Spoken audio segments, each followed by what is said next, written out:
Welcome everybody to Mom Street USA. My name is Jackie, aka Wishes Mama, and joining me back from her excursion overseas is my wonderful co-host Kate, aka the Disney Cicerone.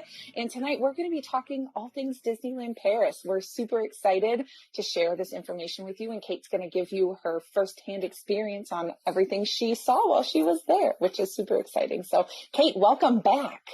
Thank you. Maybe not we'll share everything that I saw. We would be here a long time if we did that. That's true. But no, it was wonderful to go and get to spend some quality time with my family. For those of you who don't know, we did like a really big European tour. So we went to London, and then we did a Disney cruise out of London to do Northern Europe. And then we went to Paris and then Disneyland Paris. So Disneyland Paris was kind of at the end of our trip. We were pretty tired by the time we got there, but we still had a pretty wonderful time seeing all the things and doing all the things. So I'm excited to share it with you guys.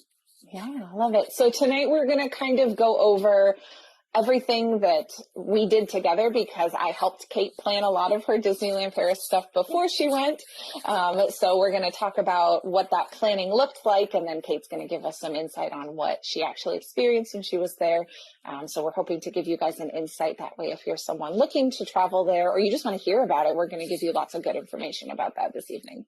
Yeah, I think it's really fascinating as a Disney parks goer, even if you're not planning a Disneyland Paris trip anytime soon, hearing about how it's different over there is actually pretty fascinating, I think. So I think it'll be a great episode, even if you're not planning a trip anytime soon, to give you a little bit of insight into a little different culture of Disneyland Paris. So Perfect. should we start out by just talking just an overview of just like what Disneyland Paris is for those of you who are like, I don't know anything about it. So Disneyland Paris was formerly known as Euro Disney. I have visual aids. Euro Disney. Ooh, when it opened in the 1990s, and eventually they did change their name. Eventually they did change their name to Disneyland Paris to try to make friends with the local culture, because they made a few cultural mistakes as an American company coming into Paris. So they changed their name to Disneyland Paris. It's located about 35 minutes out of Paris itself, at the end of a train line. So you can actually take the metro in Paris and hop on a train line and then get right out to Disneyland Paris. And you literally get off the train right in the middle of Disney Village, which is kind of like the equivalent of their downtown Disney area or Disney Springs. It's like their entertainment district. That's where the train drops you off. Literally right in the middle of everything. Right in the center. There's bus transportation to some of the resorts, which we'll talk about in a bit, like right there at the train station. So very easy to get around in that way. The Disneyland Paris consists of 3 parts. So there is Disneyland Paris, which is like the Disney park, like Magic Kingdom or Disneyland here in the US. That is their main park. And then they also have Walt Disney Studios, which is kind of like budget Hollywood Studios and California Adventure kind of combined. That's like, that's how I would say it. With maybe a little bit of Epcot thrown in there. It's a very interesting park. And we'll get more into that as well. But so those are the 3 parts of it that you'll see. The village is really just it's not terribly big, but it has a lot of shopping and some dining options as well. There are some unique differences that make it not the same culture. If you're somebody who goes to Disney all the time, you might be surprised by some of the things over there. So, which I kind of said to my husband, Elliot, because I just feel like France in particular is just like maybe like 10 to 15 years technologically behind where we are here, which is really interesting. Yeah, it doesn't mean that they're like not advanced at all, but they're just like, they just haven't adopted all the same things that we have for convenience. So so we'll talk about how that kind of comes into play here as we go. But Jackie, did you want to talk a little bit about what we did like before your trip, what you should, how to plan for a Disneyland Paris trip? Yeah. So going into this, Kate asked that I kind of help her do some of that research because she had a lot of other things to research with the other aspects of her trip. So it was one of those things where we felt a little flying blind kind of going into it because, Kate had been to Disneyland Paris several years back and a a lot had changed. And so it was one of those things where we're like, well, we're kind of starting from the ground up. So I did a lot of just Googling to start. I found a couple different blogs that I ended up using that gave me a lot of really good like baseline information. So the main blog that I use is actually called Mouse Hacking. So it's just mousehacking.com. And they have a ton of just like basic layout of like, here's the rides, here's what they look like, here's our suggestions for where you go for second, third. They had a lot of that already on their site, which was really nice. So shout out to them for their very thorough coverage. And then I pieced in some other blogs. I did a ton of reading, probably 20 to 25 different blogs that I read through, just trying to see, okay, this is consistent. These people are all saying these same things. Ooh, these people are all saying completely different things about this ride, you know, so it kind of gave me an overview of like what to expect and what seemed like the trends there. I use social media a lot. I mean, you guys know we're on TikTok all the time. There are tons of people that do Disneyland Paris lives on TikTok. So I found a couple creators that, I ended up really liking. You know, you guys know how that is with other creators. You go on and you find the ones that are your vibe. So I found a couple that I really liked, that were also very kind to, like, I would hop in the chat and ask questions about like specific things that Kate and I were wondering about. And they, you know, either they would answer or other people in their chats would answer, which was like really, really helpful. So that was, so that was huge. To be able to help me with that aspect, because there were certain things that I was like, I can't find this anywhere. So that was helpful with those types of little questions. I did use some YouTubes as well. There are a lot more YouTubes than there are blogs. I don't always absorb YouTubes as well as I do when I can read things on print. And I don't always have time to sit and watch a 30-minute YouTube from 5 different creators as much as I would want to. So I skipped around more on YouTube, but the blogs were really what I typically used. The thing that was tricky about my research is that not everything was up to date. I found a lot of stuff pre-pandemic. I found a lot of stuff that was, like right after they reopened. So it was like, I don't know if that's still how things are being run or not. So I did my best to find as close to current as I could. A lot of the stuff that I found was like 2022. So within the last year or two. So I felt fairly comfortable with a lot of that type of thing. I feel like the information that Jackie found was pretty accurate to what I saw. There was just a lot of things we didn't know that popped up. And that was just in general, because it's just not out there, or just not, it was just interesting to see what popped up. Right. And that was one of the conversations that Kate and I had was, I'm going to give you everything that I can possibly find, but I'm positive that there are things that I missed or that we just didn't think about or that we didn't know about or wasn't maybe as descriptive in our research as we needed it to be. So that way Kate and her family knew what to expect. So, lots of those little things. But yeah, overall, a lot of stuff online that was really, really helpful for the research that I did. Yeah. Well, that's great. Should we talk a little bit about maybe the hotels that are there? Yeah. So I'll do this part, and then we can kind of pop back and forth a little bit, so you're not doing all of the talking this evening. Yeah, I do have some of the pictures from at least the 2 hotels that I was at. Okay. So I have a little bit of Perfect. So on Disneyland Paris property, they have 7 different hotel choices that they offer, and these are all Disneyland Paris hotels that are straight through their website. So because they are further out from the city, they don't have like what you see at Disneyland and Disney World, both have like good neighbor hotels and other nearby places. This is pretty isolated to just those 7 Disney properties. They do have off-site ones that have shuttles to them, but they're not walkable in any way. Right. So gives you a little bit, a few other options, but if you're someone traveling from the United States to there, you may or may not feel more comfortable just staying at a Disney resort because it's a little bit more familiar to you in that respect. And I kind of tried to navigate them and put them in kind of categories that would make sense to what we're used to. We're used to seeing kind of those value, moderate, deluxe levels. So at the value level or their lowest price point that they've got available, they've got the Disney Davy Crockett Ranch, the Disney Hotel Santa Fe, the Disney Hotel Cheyenne, and the Disney Sequoia Lodge. So all of those have a very similar feel, and Kate can maybe talk a little bit about how the people over in France are just kind of, they love like Western US culture and all of that type of thing. Yeah.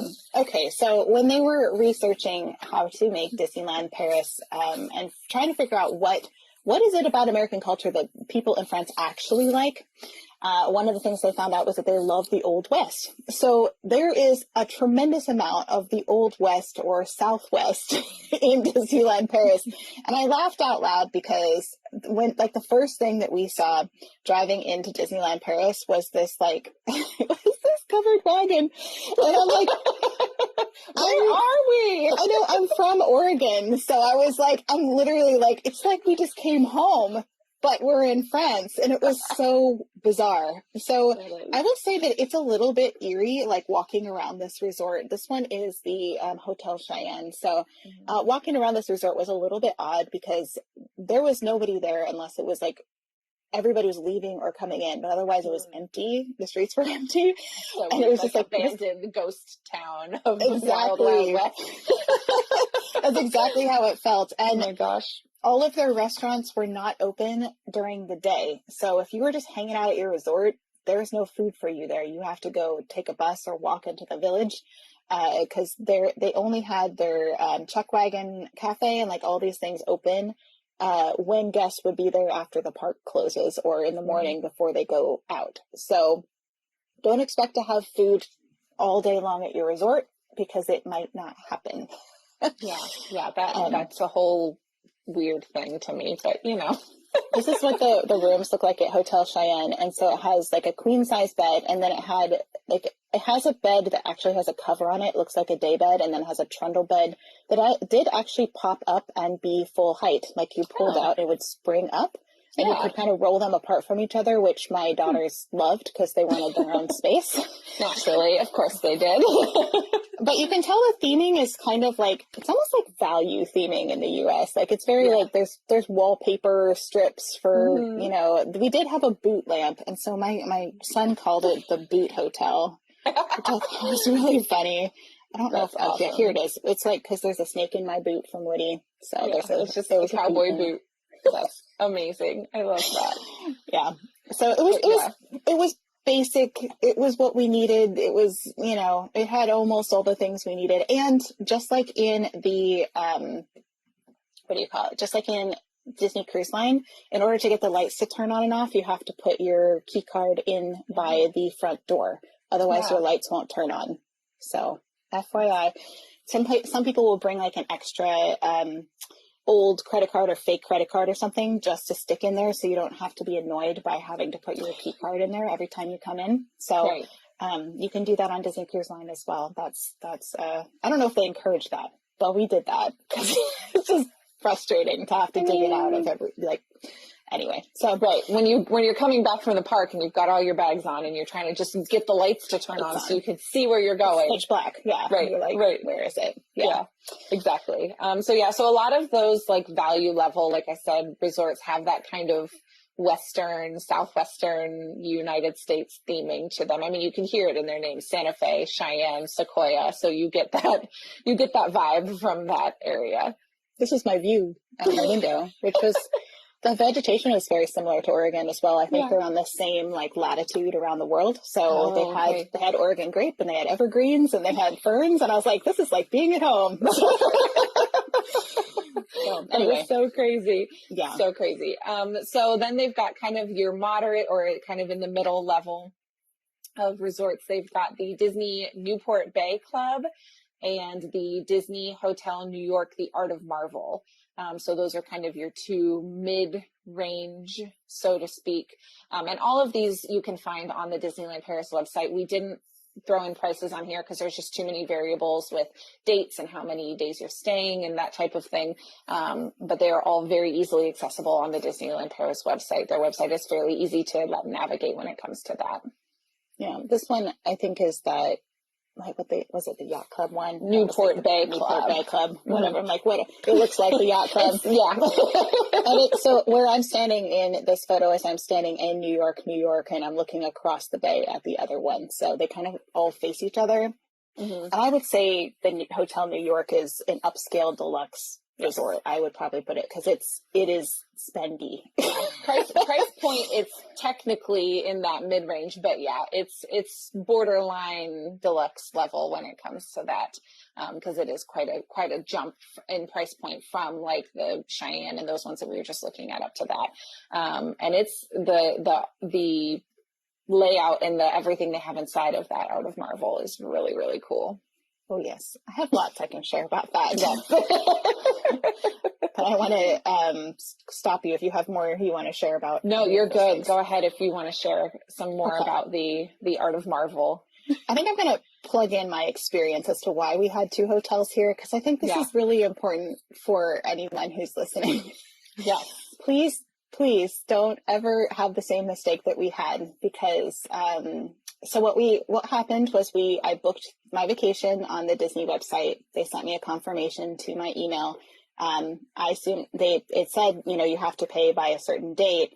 Of course, I was balancing like a million different details, right? So I was thinking, just like Disney, they'll send me a reminder email when it's time to pay, right? Okay. So turns out all of their reminder emails about payment go to your spam folder. And this is a known problem for Disneyland Paris. So they sent me like 3 reminders to make my payment. And then they sent me something that said, 4 days until we see you, make sure you print this thing out. That was the title of the email. But if I click the button in the email to like print it, it says, we're sorry we had to cancel your Disney vacation because you didn't pay. So that's what I found out the last night in Paris.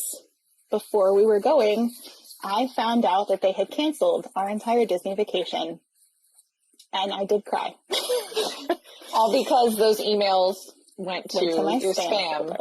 Mm-hmm. And I went there, and so we didn't have anywhere to stay. We didn't have any Disney tickets because they're tied to your hotel, which we'll talk about a bit. And we had nothing. And that had never happened to me before, because I'd always depended on those like emails to remind you to pay. Now, it is on me that we didn't pay in time, the full balance in full, but I was also thinking, in my brain, I have been going to Disney World a lot recently, where you just pay when you get there, because I haven't been doing packages as an annual pass holder. So somehow in my brain, I just like totally spaced it. So we got a last minute price without a ticket at the Hotel Cheyenne for one night. And then the only room they had left in the entire complex for the other 3 nights was staying at the Hotel New York in their Empire State Club suites. Which is like the concierge level, like crazy, amazing suites. Okay. So we paid a lot, too much, because we had nowhere else to stay except for offsite. And at that point I was like, I can't do this. Like we were tired. It was the end of our like 30-day trip. It was awful. However, the place we stayed was pretty amazing. So after we got over the sticker shock and paid whatever, we stayed in this amazing room that had a giant, let's see if I can find a good photo. So this is what the rooms look like. And they're huge. It's like a suite. So there's got benches on the ends of the beds, and it has 2 chairs by the window with a table. And then there's a big vanity and this giant mirror that actually has like a 70-inch television screen inside it. So your TV is behind your mirror, and that means you know that you've paid a lot of money to have that. So they also had, all of our this is our vanity set. These all came free, and they're these little like beautiful designed little black boxes that say Disney's Hotel at New York Art of Marvel. They gave us like all the things we needed. I love that you took them with you. I 100% did. I was like, we paid a lot. I was like, what can we take without getting charged? That's where we were at. So Elliot, it's funny because they have these really beautiful cups in there. I think I have a picture of them. That came with our little coffee maker that says the Hotel New York Art of Marvel. Oh, and those are fancy. We did learn that the water is free, but we can't take the cups, right? So he did go to the gift shop and purchase one. So we do own one now. But they did give us free water every day, which is nice, bottled water, still water as they would call it. And we did get like this Just like they do in the States. They've got shampoo and conditioner and body wash, but it's all like Marvel themed. It's very like very masculine cute. Smelling. Like, what soap would Iron Man use? That's kind of what it smells like. So your whole family smelled like Iron Man for the couple days you were there. But all the art in the rooms was unique to the particular room we were in. And then the concierge level also included like a special check-in area. Okay, so we rolled up to like the usual like schlubs check-in area, right? Like the stanchions and stuff. That's where we check in because that's what we can afford, right? And they're like, oh no, like you got to come to the Empire State Club check-in. I was like, what? So we go around the corner. They have a whole room where you sit down at a desk and they have a personal person to like check you in and show you around and like demonstrate all this. I'm like, I'm not in that tax bracket usually, kids. So I was like, what is this? Yeah. So I'm like, this is amazing. So they did, they had a personal show us up to our room. They took care of all of our bags, which by this point are 8 suitcases. We're really glad somebody else was handling them. Yeah. I'm sure you're like, yes, please take them, please. The best part was they had an Empire State Club lounge. They had 2 of them. They had one where you could go and just get like free soda all day long. And then they had another one where they had tea from 4 to 6 that was included. And they had the most amazing breakfast we have ever had in our whole life. It was Marvel themed breakfast, but I'm talking like they had, I'll see if I can find some pictures. They had fresh honeycomb that you could like scoop off of the comb and put with your breakfast. They had all the French pastries you can think of. The fruit, the watermelon had a Marvel's logo embroidered in the fruit. Our coffee and hot chocolate came with Marvel characters on top.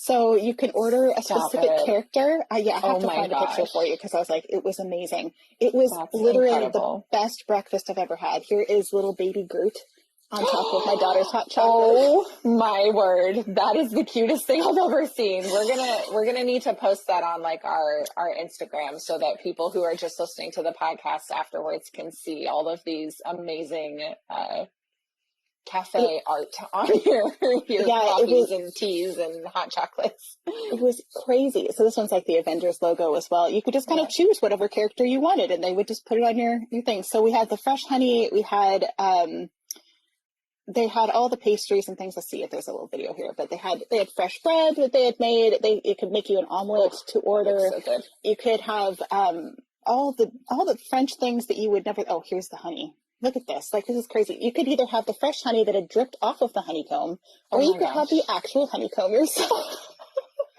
I was like, this is how, like, some people live, isn't it? I was like, oh, and then they had little cake Mickey bread that you could have with your breakfast. It's like a little tiny, so is it like a little tiny chocolate cake Mickey in the middle of the bread? Yes. Oh, that's so cute. Oh my gosh.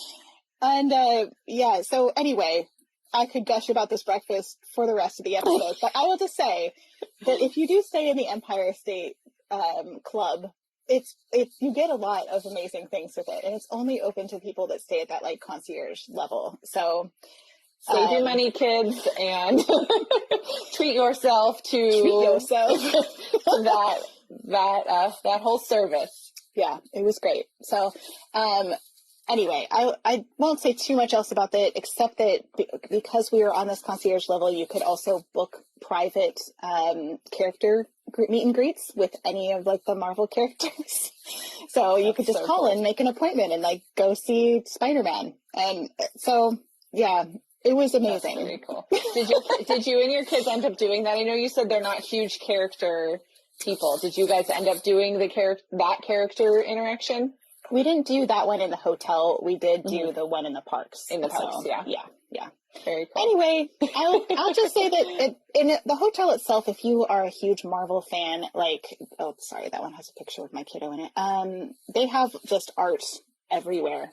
So you can go and see all the original kinds of classic Marvel comics all over the hotel. So it's really great. Cool.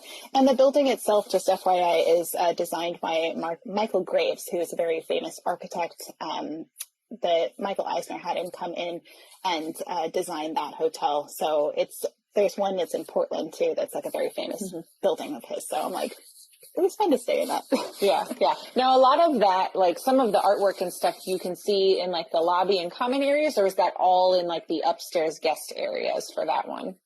That was, the upstairs guest area is a little bit more plain in the hallway. I kind of showed you the door. This has like the numbers with the red, like kind of very marble. They had like a big mural that was by the elevators. They had a thing that like a photo booth that I can't show you a picture of because it has my kiddo in the middle, but that has kind of the Avengers, and it's like you're putting yourself in a comic book, which is really fun. So even if you don't stay at the hotel, going to visit it, and you can see a lot of that art and take a photo even if you don't stay at the hotel itself.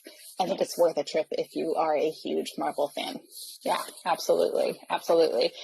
So back to kind of what the other hotels that we were talking about.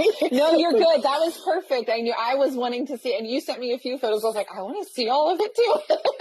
I know. Here's some of the designs you can get on your coffee. I think they even have like a 30th one for Disney. So if you don't want Marvel, you could have like Disney designs. Oh my goodness. Amazing. That's amazing. So then their top level, like ultimate deluxe resort that they have at Disneyland Paris is their Disneyland Hotel. So that's kind of the top of the line, although it probably rivals the price of that concierge level of the Marvel Art of Marvel hotel as far as those prices go. But but that Disneyland Hotel is their top tier hotel that they have to offer. So 7 total choices that you have. And again, they range every budget to kind of like what you see at what we're used to at the Disney parks. They've got the boot hotel to the Flush Honey Hotel and everywhere in between. So take your pick. Yeah, well, the Disneyland Hotel is not open right now. Just FYI, if you're planning a trip, they're renovating it, turning it into like a princess theme, essentially like a royal theme. So I got to see a lot of construction stuff on the windows and whatnot for that, which is kind of a bummer. But they're doing that. Just if you're traveling this year in France, just know that they're hosting the Olympics next year in 2024. So a lot of things in Paris and in France in general are just kind of under construction because they're trying to make everything look better for the Olympics. So just heads up for that. Yeah, and that includes a whole new Arendelle area of Disneyland Paris that they're hoping to have open, I believe, before the Olympics start. So they've got all sorts of fun things from Paris all the way to Disneyland Paris that they're working on for that event. Anna asks, the Disneyland Hotel, is that the one that's over the entrance to Disneyland Paris? And yes. So it's kind of like the big pink hotel, if you've ever seen it. I'll pull up a picture in a minute of it. But the big hotel that's kind of like at the entrance, then there is a train station before you go in after that. Just to clarify, but yes, that is the Disneyland Hotel, and that's the one that's currently closed. Like you can't go into it all right now. Just sad. It looks like this. So big pink hotel, and you can see there's a lot of construction walls around it right now, but there's also some beautiful fountains and whatnot in front of it. It's actually, I think when the construction walls aren't there, it's a beautiful place to take photos with your family as well. So yeah, very, very pretty. Nice. Okay, so let's talk about tickets and kind of how all of that works with Disneyland Paris. The first thing I guess that we should just mention again is that when you book your resort through Disneyland Paris, your tickets are automatically included in that. It's not a separate thing that you have to select. They automatically give them to you. Yeah. And so it looks like, depends on where you get them from. Right now it's 30th anniversary, so they look like this, and it says Magic Pass on it. This one I got at the gate. It's a long story, but this one, if you kind of get your tickets outside of your hotel. No, wait, this is the hotel one. This is the non-hotel one because it's printed on the back. As you can see, they have all your hotel information printed on the back. And I'll tell you also what parks you can get into because it's like all the parks included as well. So. Yes, and you don't have a choice as far as like when you stay at Disneyland or Disney World in the US, you have a choice of, you might be staying for 7 days, but you only want 5 park days. You don't have that option at Disneyland Paris. They automatically give you those tickets for the length of your stay. Yeah, it was a really interesting situation for us because we did buy our first hotel that we stayed in Cheyenne. We didn't have a ticket attached to that one because they didn't have any ticket packages available for one night.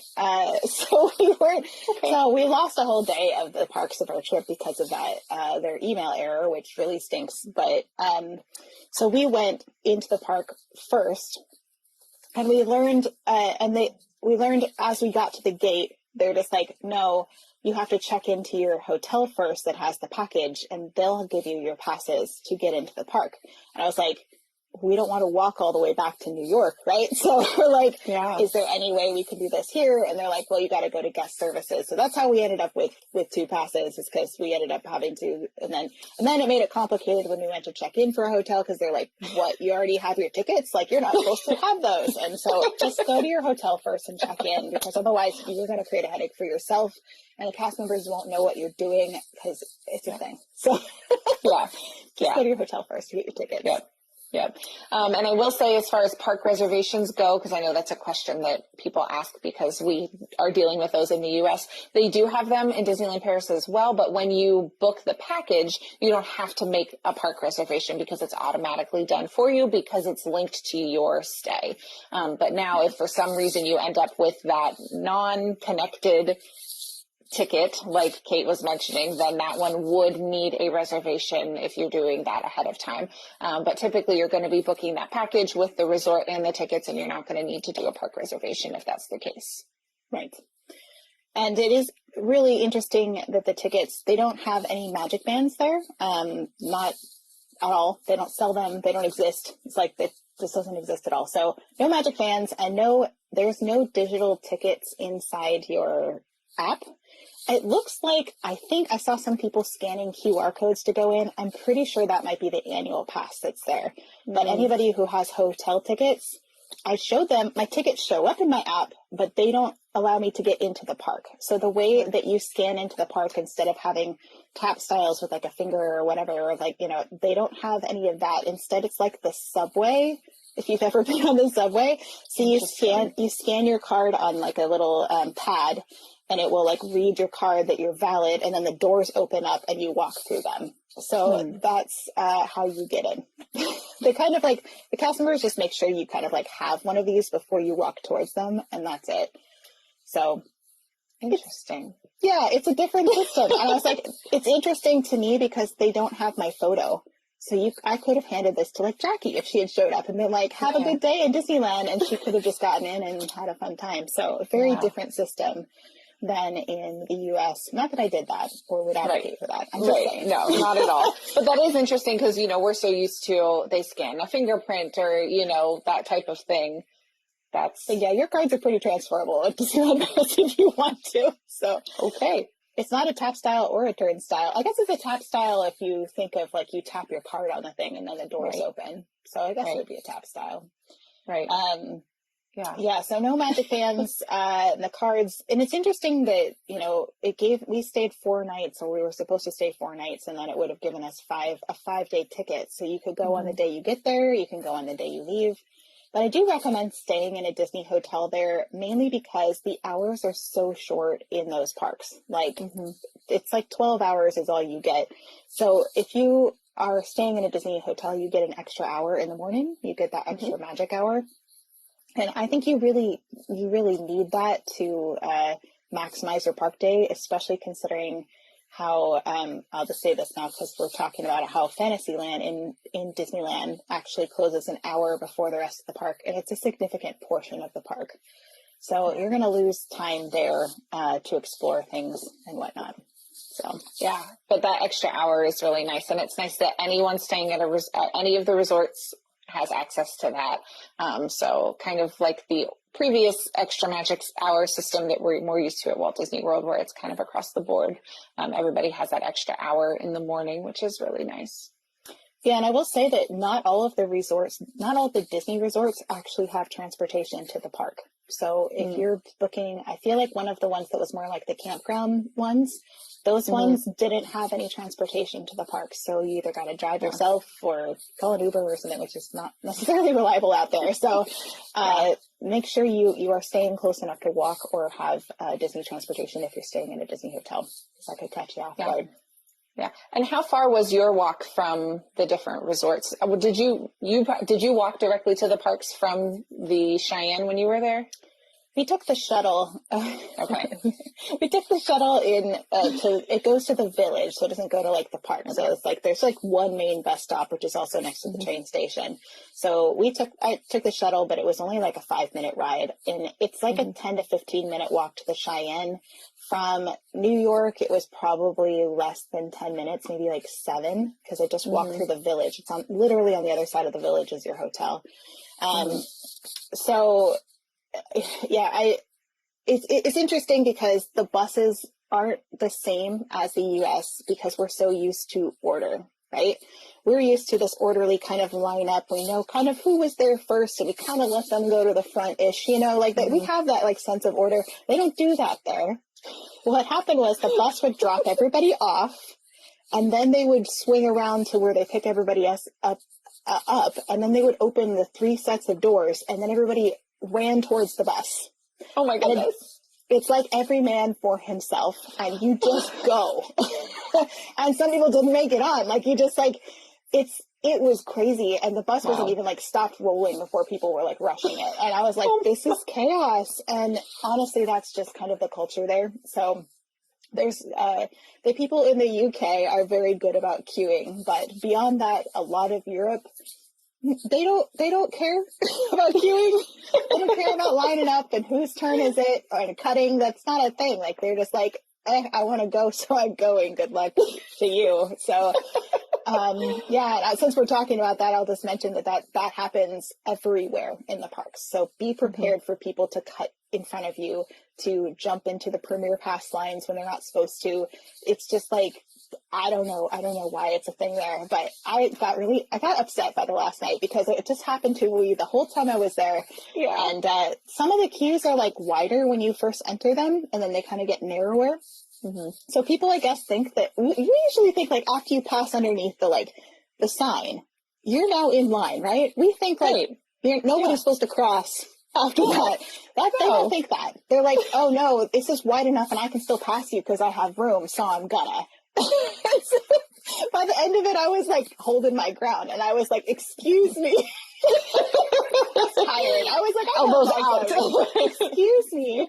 Don't cut in front of my children just because they walk slower. No, thank you. So anyway, just expect that that's going to happen. Oh yeah, Len says Germany and Austria were the opposite. Queue is life. There are like European countries where it's like you queue and you keep order, and then there's ones that are like, meh, we'll do what we want. So France is one of those we do what we want kind of places. There you go. And now you know. And now those of you in the chat that are planning on a trip, now you know. Get those elbows ready. Like, right. Yes. Yeah. Yep. So then during the early entry, you've got some notes here about kind of the way their early entry works for park guests. Yes. There's just this very, we're used to a lot of signage in the U.S. parks telling us where to go, telling us like, hey, this thing is canceled, or hey, this is closing early. Like, there's none of that there. Just none. Just expect that there's no signs. So you will guess or ask about a lot of things. And every single morning, I feel like we got in the wrong line for getting into early entry because there's no signage. We figured it out by like the second, third day, like, okay, there's actually lines for this. These are the like locals trying to get in. These are like the, so we figured it out eventually, but so often we would get to the front of the line. They're like, no, you have to go stand in that line. And we're like, no. So just be very sure what line you're getting into because there's no signage. If there's a cast member around, you can ask them and they should know. There's just not always a cast member around to ask. So sometimes we would send a runner to the front of the line to like ask before we got in line. We learned to do that. So yeah, just saying. It's just different culture. Right, for sure. So talking just general price comparison, because I feel like this is something that people are like, what is the comparison between the U.S. parks and Disneyland Paris, and how does that look? Now, currently, the conversion rate, euros are fairly close to our U.S. dollar. So that's good for right now. So these prices are kind of a general idea. I just, like I said, wanted to give you guys a breakdown. So if you're looking at just like a 1 day, 1 park ticket, Disney World, you're looking anywhere from $134 to $159. Disneyland in California, you're looking $129 to $179. A 1 day, 1 park ticket at Disneyland Paris is $67. Yep. So that's that category. Now, if you're looking at a hopper, Disney World, you're looking at $218 to $237. Disneyland California, you're looking $194 to $244. And Disneyland Paris, for a 1 day hopper, you're looking anywhere from $104 to $150.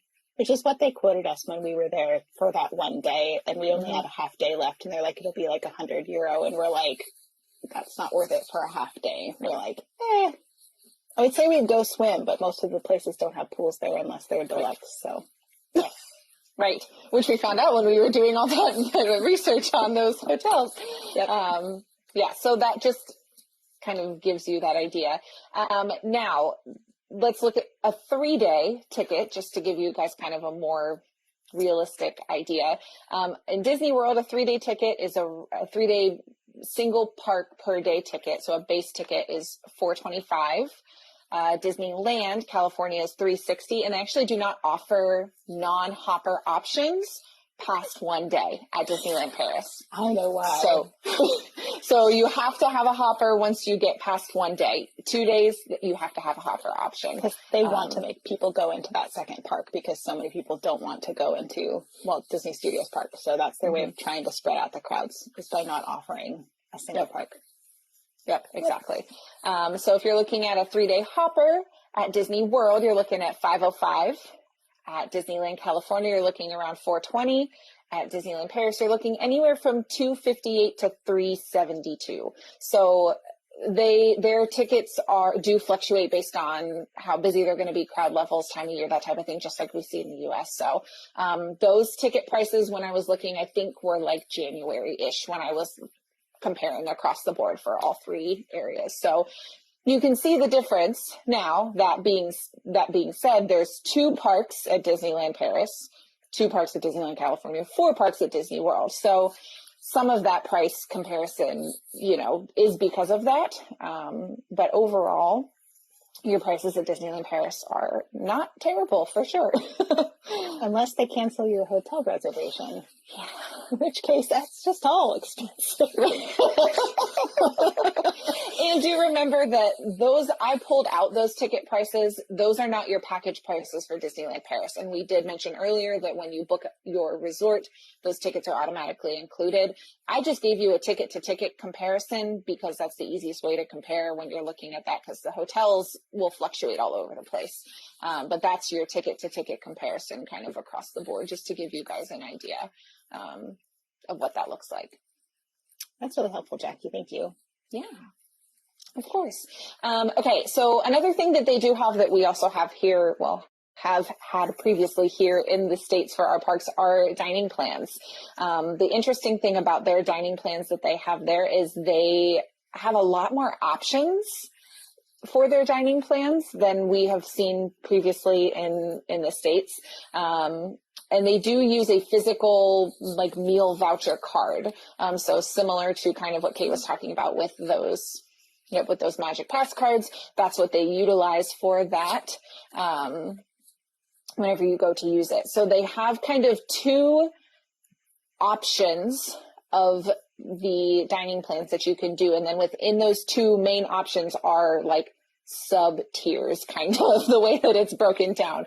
So they have what they call a full board dining plan, which gives you 2 meal vouchers for lunch and dinner. And then they also give you a breakfast voucher. So that's kind of how that plan works. And then the half board dining plan gives you 1 meal voucher for lunch or dinner plus a breakfast voucher. So they don't look at meals versus snacks versus any of that kind of stuff. It's just per meal, basically, just because their dining is done quite a bit differently in their parks. And we'll get to that here in a moment. And Kate, I'm sure, has some insight on that for us. Yes. But then within the full board and half board, they have 4 tiers that you can choose from. So from bottom tier to top tier, they have the hotel tier, they have standard, they have plus, and they have premium. And that basically just tells you what restaurants you're eligible to use them at. So if you book that lowest level hotel option, you're only eligible to use that at the hotel restaurants. If you book a standard option, it opens up a little bit more. So you can kind of look at all of those on the website if that's something you choose to do when it comes to your eating. But so they basically have like 8 different options that you can choose from when it comes to their dining plans, if that's something that you want to do. Yeah, and we did, when we were researching this, they also, so while we were researching like where we should go eat, was something that Jackie looked into. And then I decided to like book my own reservations, which was silly because I had a million things to do. But so Jackie, I got to it late. And if you get to it late, it's just like Disney World where there's nothing left. So book, I think it's 60 days out for them. Book 60 days out, like on the button. And if you don't, there is a great website. You do have to pay for it to get like the premier access where you're likely to get a reservation. It's called DLP Tables. I signed up for that because I was like, okay, clearly like I messed up here and I need to like try to get us some decent reservations. So I was actually able to get almost all the things that I wanted using that. And I just had to really be on my game when the notifications came in to book for my family. I do think that if you're not staying in a Disney World resort, there must be some sort of issue because I could only have like 2 reservations and it wouldn't let me book more than that. So I have to really look into that. If I'm not sure that's true, but I had a really hard time. It wouldn't let me book it until I had a reservation. And I thought I had a reservation, of course, you know, so I'm like, what is going on here? But, but anyway, I will say that the eating situation is pretty interesting in Disneyland Paris. There is no picnicking allowed. So if you're a family who packs their lunch into the park or your dinner, that's not allowed in Disneyland Paris at all. So you can bring your water bottles and whatnot. And we did. My kids brought snacks in. I think they're not supposed to, but my kids like packed in like just a snack in their day bag. And nobody said anything about it. So I think they probably see that quite often with children. But no picnicking at all. There's signs about it. And then the restaurants have really bizarre hours. So Jackie advised me to eat before 6 p.m. and that was great advice. We made sure we started looking early for a place to eat. Yeah. There's not a lot of great food at Disneyland Paris except for at their table service restaurants. And I think that the culture is that usually you just sit down and have your big meal all together at the end of the day, and like they kind of expect people to almost be done with the parks by about dinner time, which is so different than American culture. We're like, go, go, go, right? The whole evening. Yeah. It's kind of like you have a leisurely dinner and then you see the show and then you leave, and that's like the culture there, right? So I think Lem asked me, is it true that every restaurant has wine? Every restaurant has wine or beer, alcohol of some way. They didn't have that when it first opened. But the Imagineers knew the culture in France enough because they'd been living there to develop it, that they actually installed like places to store wine and kegs and whatnot in the buildings because they thought eventually they would have to.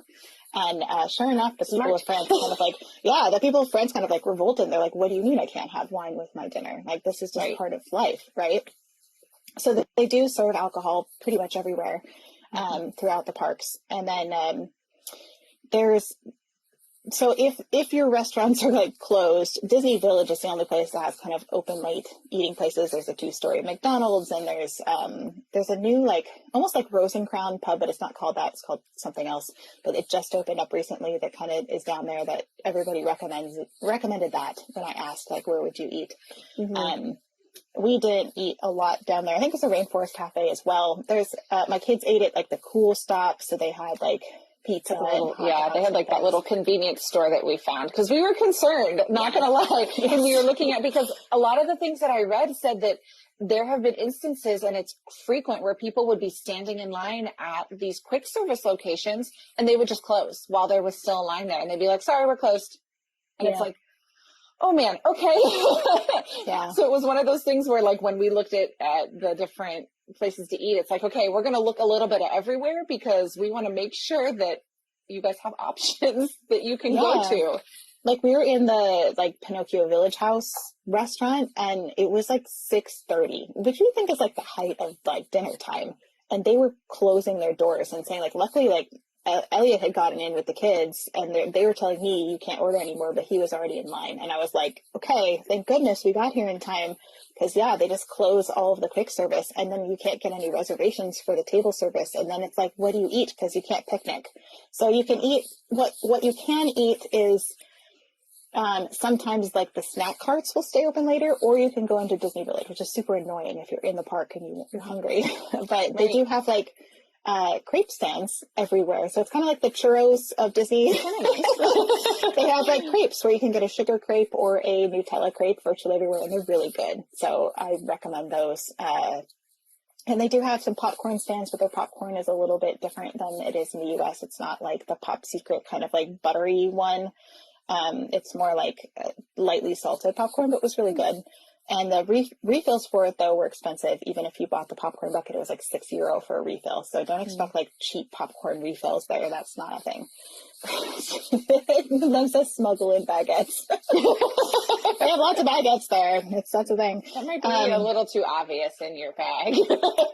Yeah.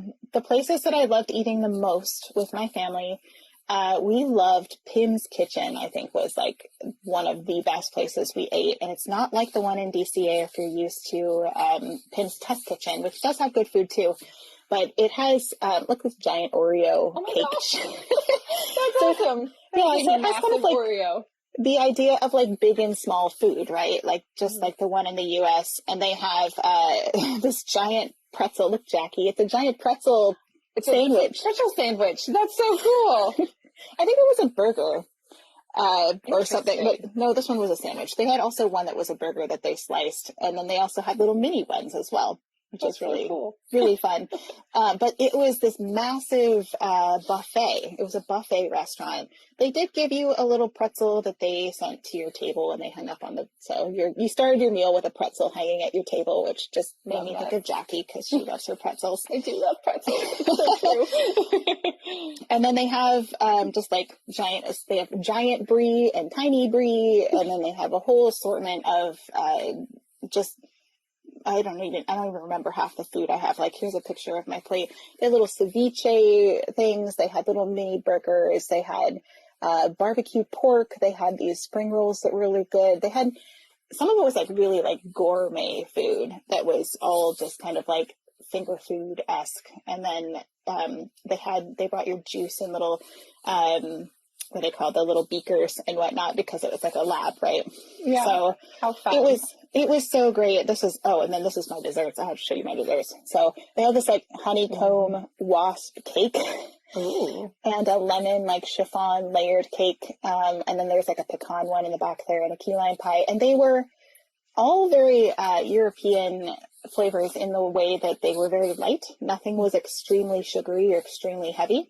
So even though it looks like a lot of frosting, it was all very more like either meringue or just like really light flavored desserts. So nothing was terribly heavy. So I would say if you get nothing else, try to get Pim's Kitchen if you really like to eat and buffets are your thing. Like, just go. It's really good. Yeah. And that one is in Walt Disney Studios Park. It's in the Avengers Campus area. And the other place I would recommend is the Waltz, which is in Main Street, USA. And that one is basically themed after Walt Disney. So all the food is Walt Disney's favorites, but like deconstructed and reinvented into kind of like a gourmet way. Because if you know Walt Disney, he loved eating like chili and drinking V8 and having gravy on everything. So this restaurant, I'm trying to find some pictures for you guys, but it was just such a fun experience to see all of his like family photos on the walls, all the animation things that he did. And it's very much designed after his style of both food and everything else. And they had, I love this, like the butter of Disney. It's like that's where the name Disney comes from. So they have butter that's from like the region where his Disney name comes from. That's so cool. Tiny little touch that like, that's so cool. Yes. And I had like the chili, but it was deconstructed. So they gave me like a little ceramic thing of chili in the back there that looks like a can. And then they had like the rest of the chili fixings were kind of like the gourmet part of it. So, yeah, it's really, really fun. It has a lot of little inside nods to things that are in Disney history. So if you're a Disney history fan, highly recommend Waltz on Main Street, USA.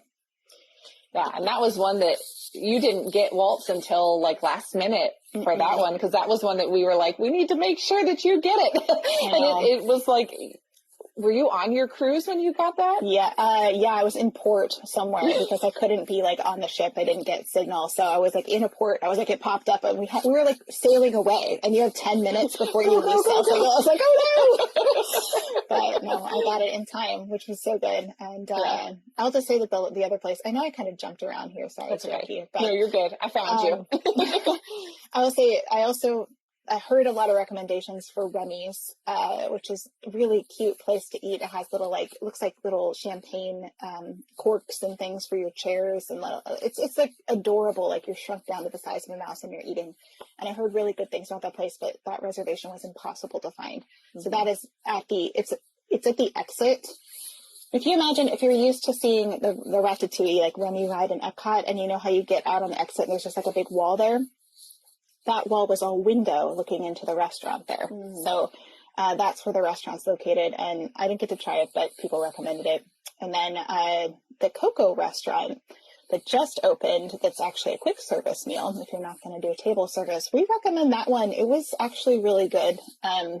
It was like European Mexican food. So don't expect American Mexican food. It has kind of like a curry flavor to it, and it's more sweet. So rather than spicy, that's just kind of the way that they do Mexican food over there. But they did have churros, and they actually weren't that bad. They weren't like Disneyland churros, but they were edible, and they came with Nutella to dip them in. So, can't be mad about that. No. So I would recommend the Coco restaurant. But that's where we did click and collect. Should we talk about that for a second? Yes, let's do that. So when we were looking into like, do they mobile order? Do they not? Basically all that we could find was that they said, yes, we have this, and they call it click and collect, and it's available at like limited locations, I think is what it said when we were looking into it. So we're like, okay, well, that works. It's got to be, just in the app like we're used to that Disney does. But Kate had a very different experience with click and collect. Yeah, I will say this is what the churros look like. They're little like U's that you would dip into with a Nutella. So with click and collect, Elliot is usually the one who orders our food. So he's the one that did this, and God bless him, because he's not like a huge technology person, but he did figure it out. So we were all expecting, we did order it in the app, the Disneyland Paris app, but we were expecting like in the app you can go and see your mobile orders, or it will like pop up and say that I'm here, like all the things that we're used to at the Disney parks. Like it doesn't do that. What it does is it sends an email to your email address, and in your email address you hit a button that kind of says like prepare my order, essentially. So it took us a while to figure out that was where that went, because we're like, where did our order go? We know we made it. And then when we went to go pick it up, the lines were like super ambiguous. There wasn't like great signage. We're like, we saw it over the window, but it could have been like this line or this line. And Elliot asked, and somebody sent him in like this line, but then there was some people like that were at the window saying like, well, they sent me over here, but they shouldn't have been here. And like, it was very confusing. Oh no. We did get our food, and it was all correct when we did get it. So it does work, but it's a little bit quirky, and I don't think all of the cast members quite know how to use it. So maybe it's a newer thing with what they've been working on.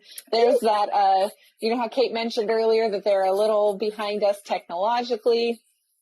There's a prime example. Yeah, that and the tickets not being on the app, which just blew my mind. I was like, what do you mean our tickets aren't in our app? Right.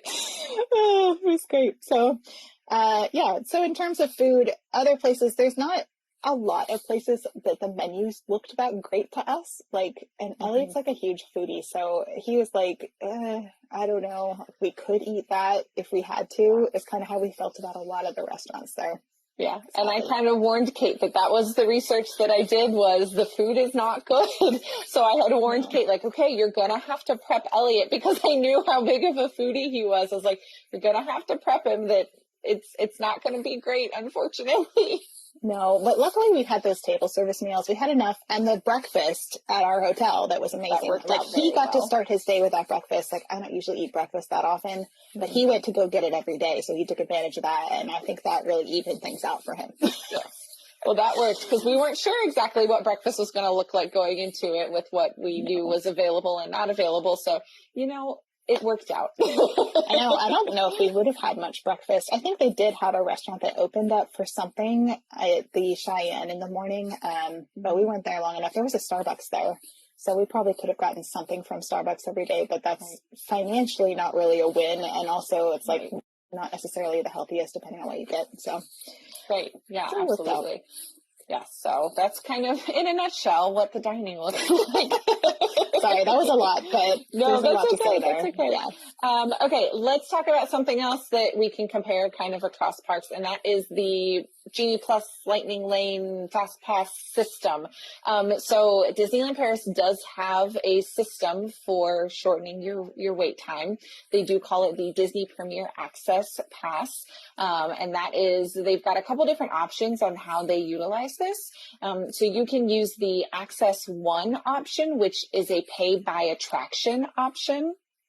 And the way that works is they do limit 3 per guest per day. So if you do that option, you only have the ability to purchase 3 different rides, and they have to be different rides. You can't purchase the same ride 3 times or that type of thing. It gives you an hour return window, which is what we're all kind of used to when it comes to those types of things. And the prices do vary based on the ride. So this is very similar to the individual lightning lanes that we're used to in the U.S. parks, where the prices range based on the attraction. So the Euro prices are anywhere from 5 to 13, so about $5.50 to $13.75, so to speak, with the U.S. exchange rate. So like I said, the euros are very close to the U.S. dollar right now. Yeah. So that is kind of the first option that they have if you only want to use it for a select number of rides. Not every ride is included in that. It is a limited number of rides in the parks that they do offer that service for. The second option is the Access Ultimate option, which is a pay by day option, and you get 1 ride per attraction that is included on there. So you're still only able to utilize it to ride each attraction once. That does give you the ability to join those queues at any time. So it doesn't give you a return window like the other option does.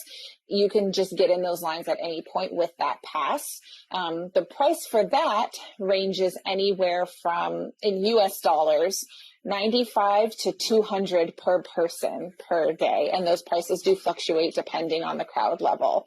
Yeah, so that price option where you have to pay per day is very, very costly when you look at even just 2 people going. If you're going during those busy times, it's going to be $200 per person on top of what you're already paying for your tickets and your package and all that type of thing. So those are the 2 options that they have when it comes to their FastPass Lightning Lane system. Yeah, we did not see a lot of people using it.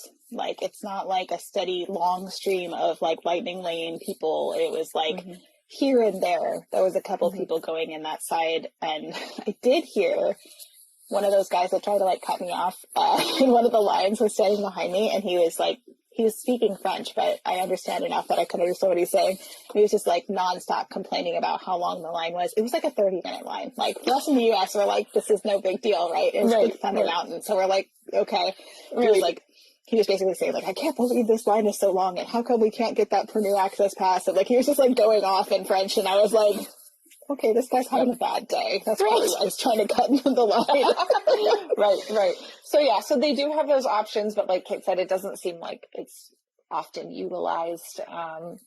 I mean, it's a really high price point. I mean, I could understand maybe the Access One if there's a specific ride that like that ride is the make or break for your group. You may decide to splurge and do one, here or there. But overall, from what I've seen, and I think what Kate experienced, it's not really necessary if you kind of plan your day accordingly.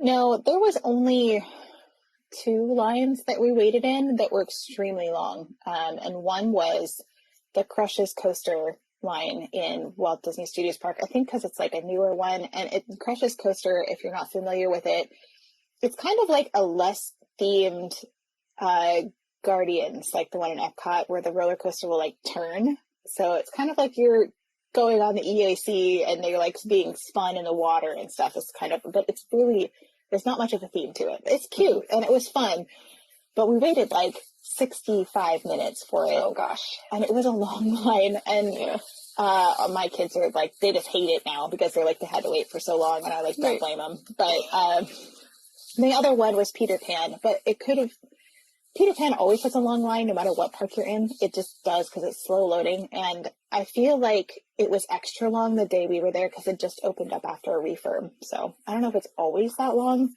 It was extremely long. That was another hour-long wait for us, and my kids were not happy, but it's fine. We survived. Right, exactly. So depending on your budget would depend on whether or not that's something that you choose to utilize. Another thing, sorry, go ahead. Did you have more to add about that? I will just say that some of the big rides that usually have long lines in other parks don't necessarily have as long a lines there, like Space Mountain, because it's a more intense roller coaster that kind of like goes upside down, and it's more like Rock and Roller Coaster, if you're familiar with that. So not as many people want to go on it because it's so extreme. So the wait for it actually isn't as long, which is good and bad, I guess, depending on who you are. So. Right. Yeah. Well, when that was one of your kiddos' top rides, I'm sure that was very helpful for you guys. I had a single rider line, so he was in heaven. I will say too that if they do have some way that they need to make it up to you to skip some lines in the park, we were given, because they felt so bad for the hours that I spent sorting everything else, they did give us a couple of passes, and this is what they look like for being able to go in the Premier Access line. So they do, that's just thought it was interesting. It's in French and in English and in German. So there's 3 languages on it, and they have to write the number of guests and the attraction that's only good for that one attraction. So it's interesting. It's not digital. It's like you think in the US they would just add it to your Magic Band or whatever. It's like, right, it's all paper. So all paper. Very different. Yeah, that is very interesting. Yeah, no, you're good. So then they do also offer, talking about extra costs to your package, they do offer their photo pass option as well. It's very vague, the descriptions that they have on their website. So if you're someone who goes through and purchases it and gets more information, please share it with us, because it was very hard to find without like actually physically purchasing it myself. But the cost is approximately $75. And from what I read, it's good for 10 days for that cost. So 10 days worth of park days for that $75 to utilize that photo pass. But there doesn't seem to be there's not photo pass photographers just like hanging out anywhere to take your photo. Like there's not a whole stream room down Main Street. There's not in every little pocket to take your picture. Like they might be with the characters. We didn't do, there was one with the characters, because we did for one character we went to see. And then there's the ride photos that have the little number on them. And what I showed you guys is that they have watermarks on them pretty heavily. So I took a picture of it because I was like, I'm not going to buy this package, but there was a lock on the center and then a whole bunch of Mickeys over it. So you really can't see much of your family.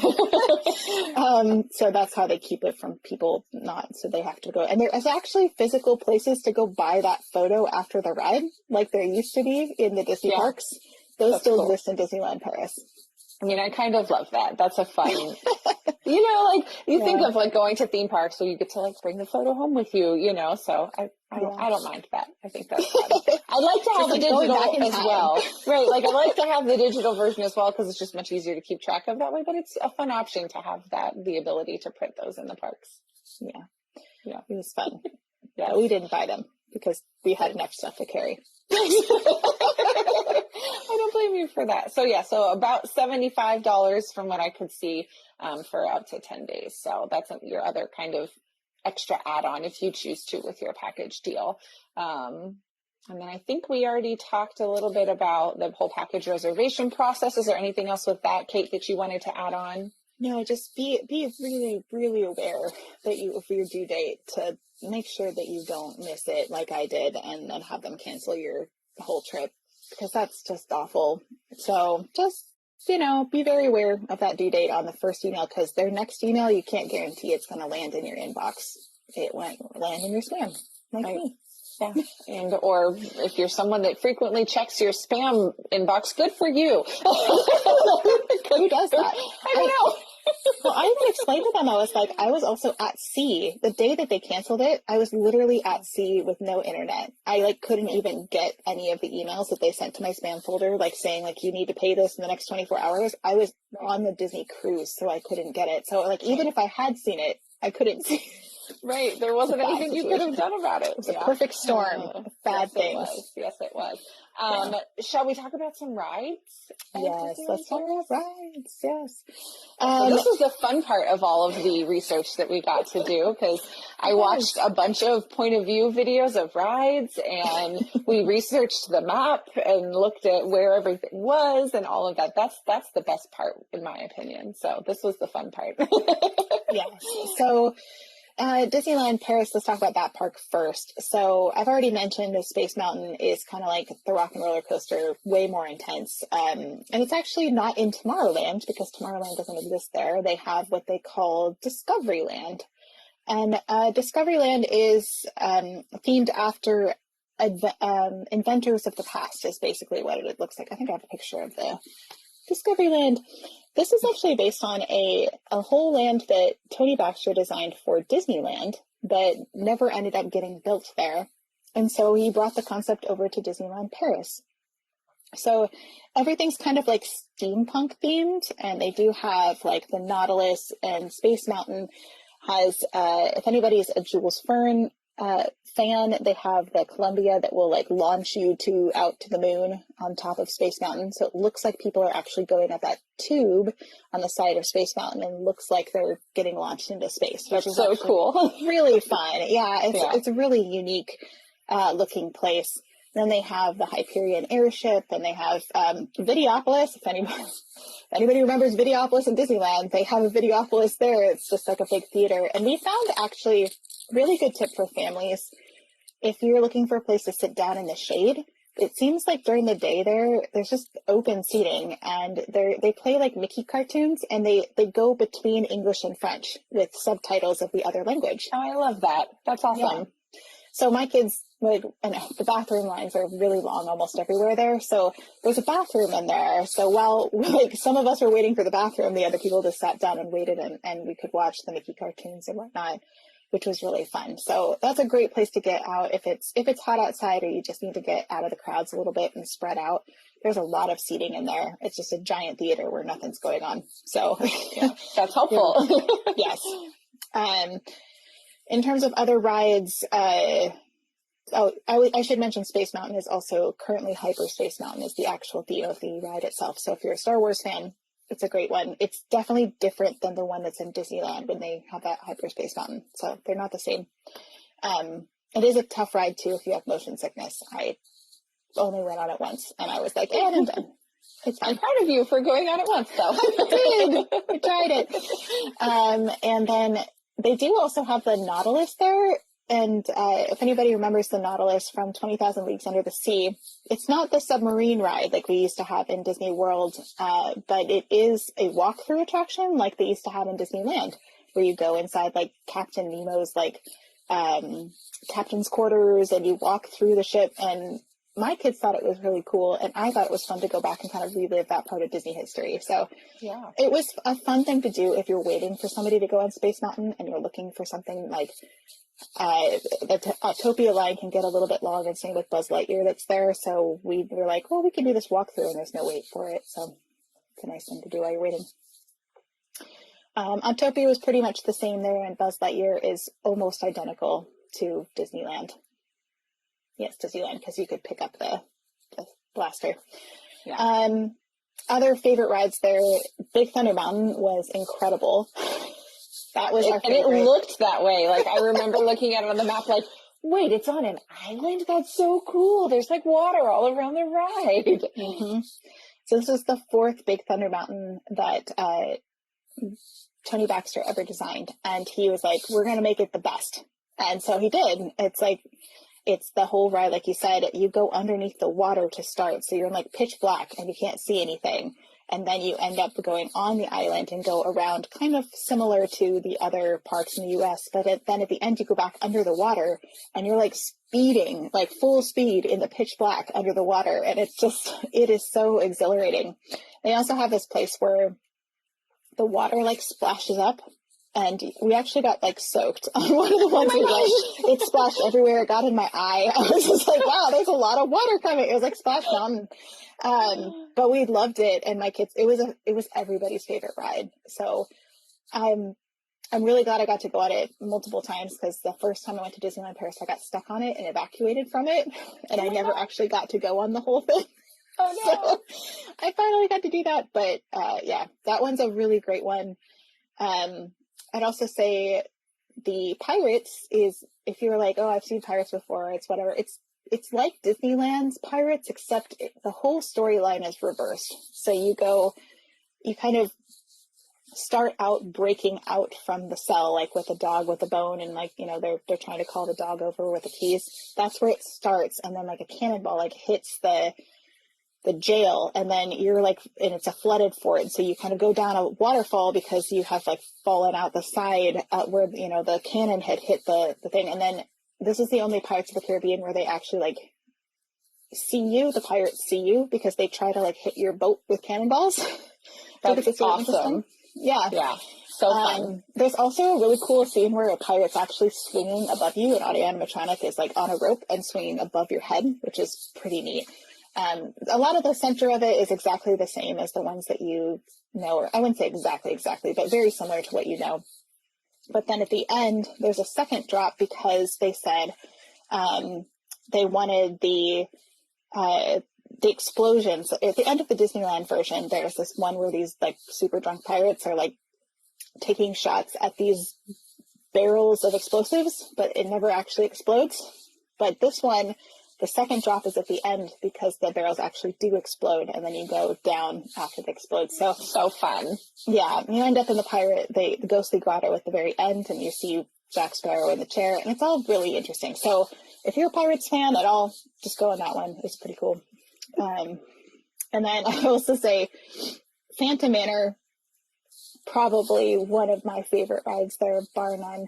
It's so different than the Haunted Mansion. It does have a stretching room, but it's a totally different storyline. I could talk for hours on this, so I'll just spare you that. I will say I have, I'll show you some of my merch for this, just for this one. So Phantom Manor. So cool. Yeah. So this has, shows the Phantom I'm showing a lounge fly that has the Phantom with Melanie Ravenswood, who's the bride, in front of him, and he's kind of like standing behind her. The Phantom's actually her dad, by the way, who like did away with all of her suitors. And so you see on the bag, here's the names of all of her suitors, which are actually puns based on how they died. Like Barry Claude, he was clawed by a bear. Sawyer Bottom was on a log that they sent through a mill. Like, this is how her dad like did away with this one.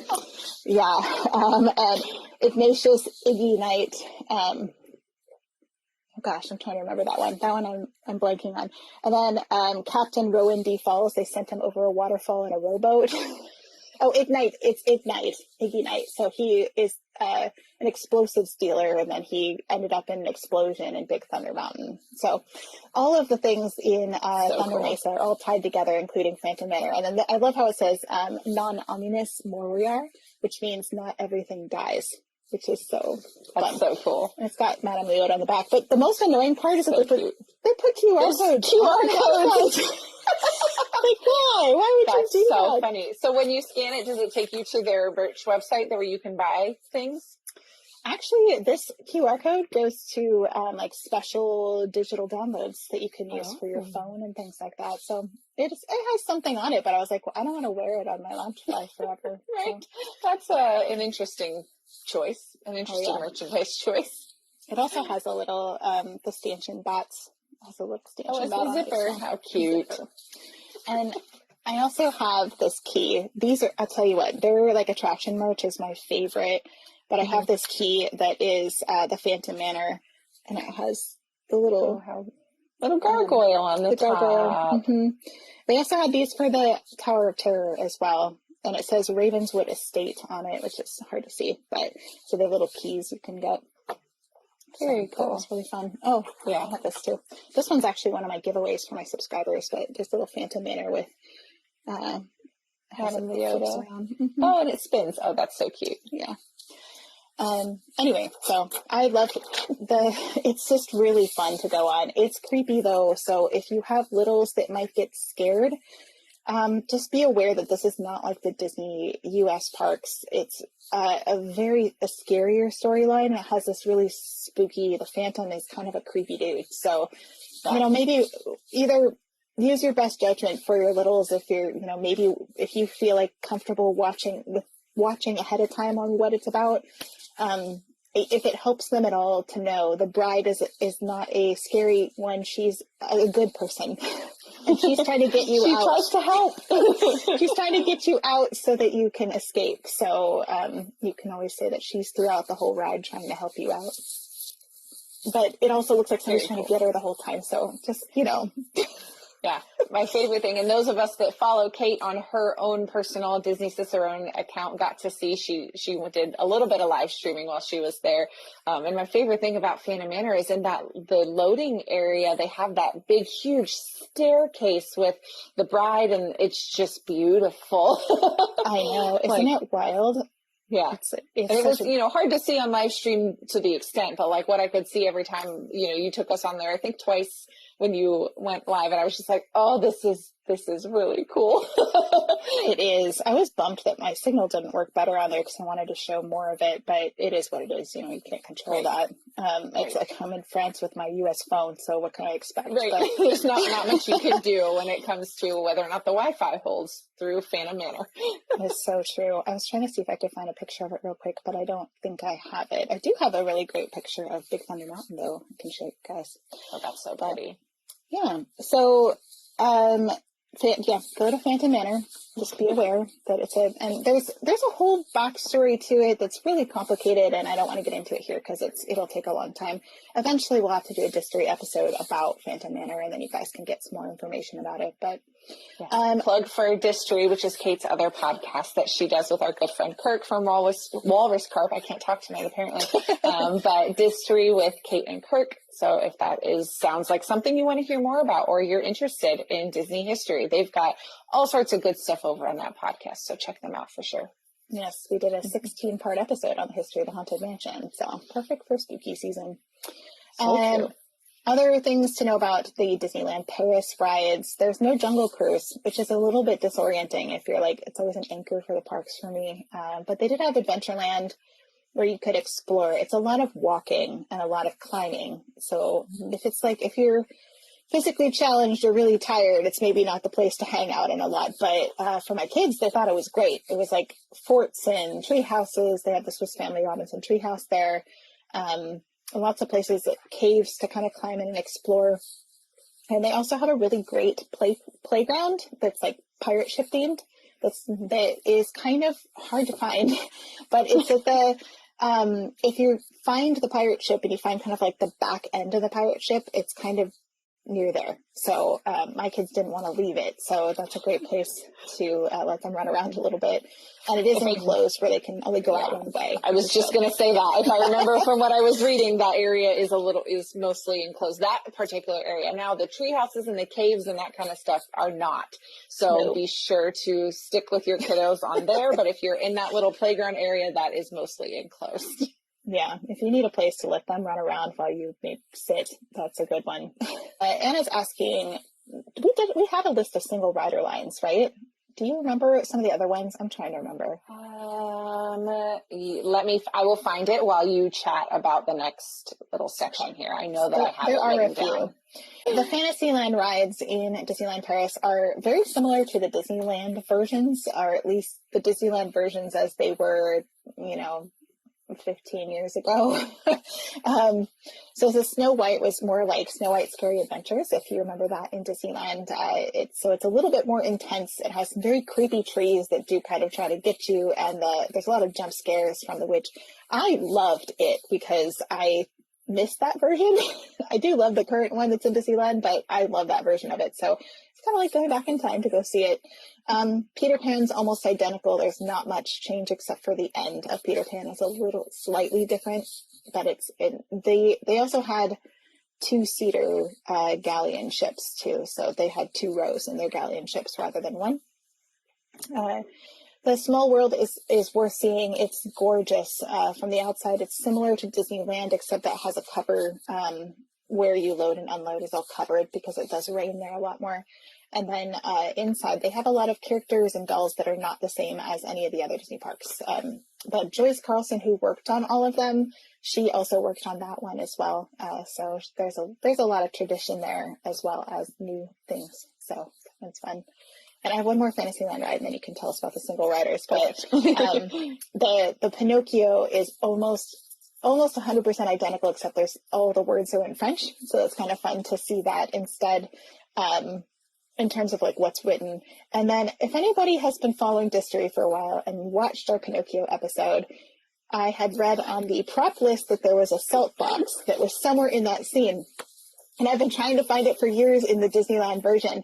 And I finally found it in Disneyland Paris, and it actually says salt box on it. And I was just so excited. I was like yelling at my family, like, look, there's a salt box. And there's whatever, Mom. It's interesting because, like they all got, all the donkeys in there get shipped off to the salt mine. So it's kind of like a reminder of like what could be if you're not, don't do what you're supposed to do. So anyway, very excited about the salt box. So Anna, to answer your question about Disneyland, we'll chat about these ones just for now. We'll get into Walt Disney Studios Park here in a moment, but Hyperspace Mountain is the only single rider line in Disneyland Park. So that is the only one there that has a single rider line option for you. Thanks, Jackie. Do you want to talk? We're going to head over to Walt Disney Studios Park. Sorry, I didn't have that pulled up in front of me. Yes, I can. Oh, sorry. It's okay. I'm hopping back and forth between. So for Walt Disney Studios Park, which is the second park at Disneyland Paris, there are 4 single rider lines: Crush's Coaster, the Toy Soldiers Parachute Drop, RC Racer, and the Ratatouille ride. So those are your options over at Disney Studios Park. I will mention that from my notes that I found, the Crush's Coaster single rider line is terrible. Everywhere I read said, do not ever use it because it will be longer than your normal queue. So that's terrible. Glad we didn't try that. Yes, so keep that in mind whenever you are planning for that. That one I do know. The other ones, I don't have a ton of information about that particular single rider line, although you did mention that your son used the one for Hyperspace Mountain and was fairly successful with that one from what it sounded like. Yeah, that one worked. Perfect. So in terms of Walt Disney Studios Park, like I said, this park's a little bit like a budget Hollywood Studios / like what California Adventure used to be before it got revamped. So it's like they're doing their best to fix it, I think is where we're at, but it's not 100% there. It's getting there. They have a really great like Ratatouille Remy area that is all themed very much. It's similar to the one that's in Epcot. It's just not as big. It's a smaller area, but the food and the wine is great there. So if you're looking for some good eats, that's a good place to visit during the day. If they're like snack carts that are there, they have a whole bunch of them. And there's a really good store there too for merch as well. Like I said before, the Crush's Coaster, we already kind of talked about that. It has extremely long waits. And I know like in my touring plan that Jackie gave me, she helped me organize my day. she was like, get there first during early entry, which would have been great, but my family was running late that day, and that's partially why we had a super long wait, because we didn't get there. And by the time we got in, it was halfway through the magic hour in the morning, and it was already at 180 minutes. Wow. And we were like, well, we're Nope. going to go do something else. I also would have done that. So yeah. Yeah. So then there's also a Cars area and like a Toy Story Playland area that I'm going to say is really good for little kids. So if you're like, you've got littles that you're traveling with, that's where you want to head. The only thing that I'd say that it's probably for bigger kids would be like the RC racer ride, which is basically like a big U that kind of like goes down and up and down and up, kind of like those pirate ship rides at carnivals. Mm-hmm. Like it's like that, except it's a car. So they also have like the pretty cool because it's a giant RC car. Like it looks identical to the movie. So like looking at photos and videos, I'm like, oh, that's so cool. Yeah, we ran out of time to go on it. My son really wanted to go on it, but we ran out of time. So I didn't actually go on. We did Tower of Terror in the time that my mother-in-law and daughters did all of those areas pretty much. So we did Tower of Terror, which was weird because the sound shut off like halfway through. Oh, and Tower of Terror has it's heavily themed to just the little girl, which is really creepy. Like instead of like the whole family and they all kind of disappear, they are kind of there, but it's like her like talking to you in French. Oh. It's creepy. Oh, that's really interesting. Yeah, so it's different than the U.S. parks in that way. It's a little scarier, I think, and my son didn't like it, so I don't know if we'd go back on it.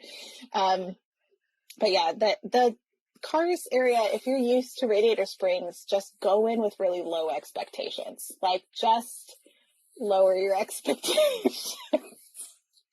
Sounds awful, but it's true. It's cute. There's some cute photo opportunities. There's a very cute little tiny Cars ride. The butte is like this big, and like everything's very small, and it's sad. It's a little sad. And they did have like a tour, like a backstage tour, like backlot tour.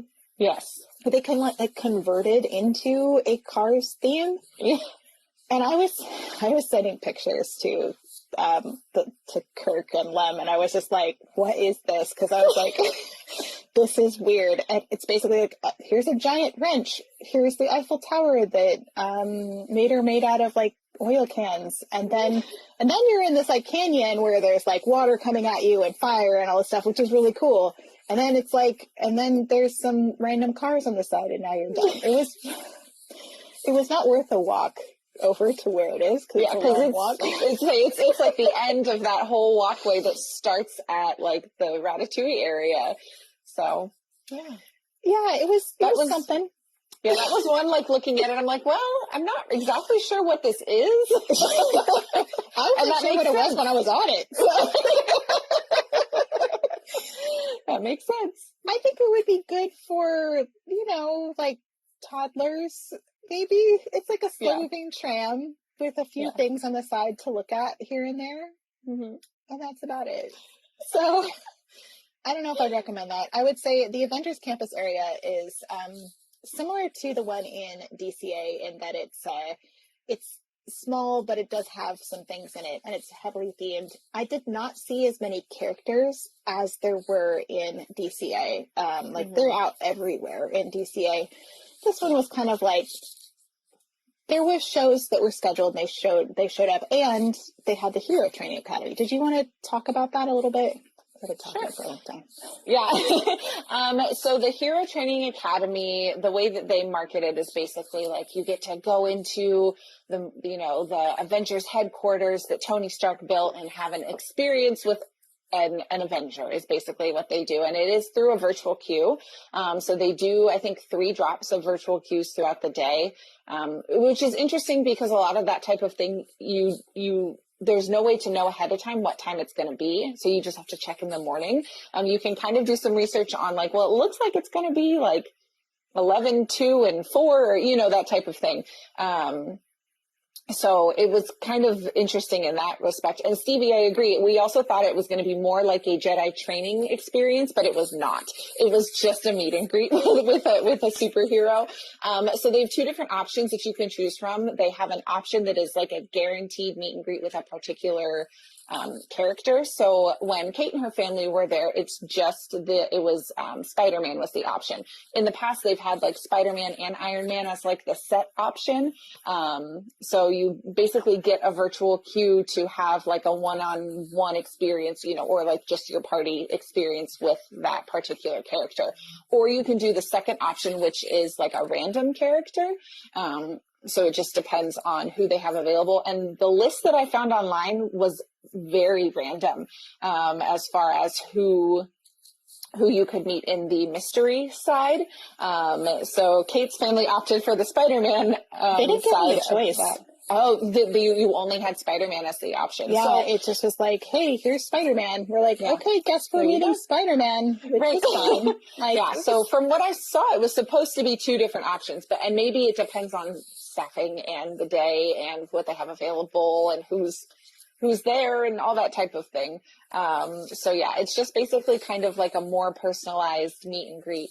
So yeah, it's like, just you can like choose your pose. Like they kind of tell you like, oh, this is like how you're gonna, interact, and you're gonna choose your pose and all stuff. But really, it was just like we had to tell them what language we wanted because Spider-Man would speak French or English. And my kids were like, how come Spider-Man has a French accent?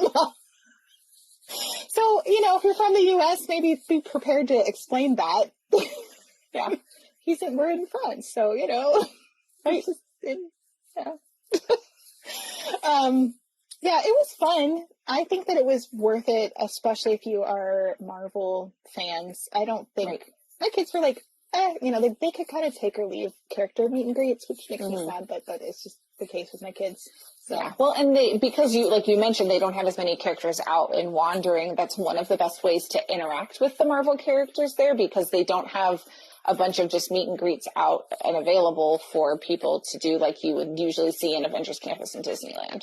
Yeah, it looks like they did have a few scheduled shows, but every time we were in Avengers Campus, we didn't see any of them. We did see like some giant car like running through it.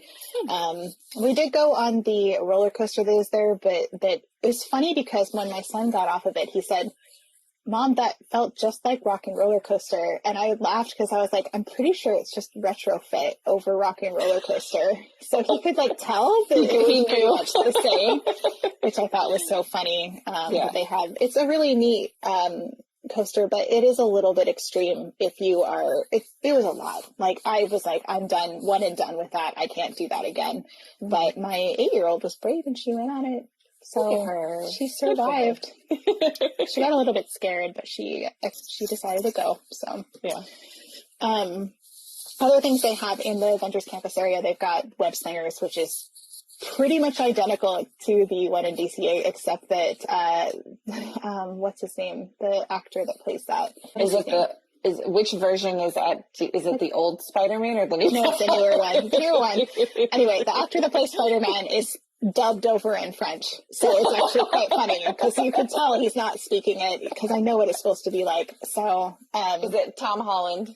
Tom Holland, yes. Thank you, Stevie. Tom Holland. I can see what he looks like. I can't, think. I knew it was Tom something. I was just like, I'm just totally drawing a blank.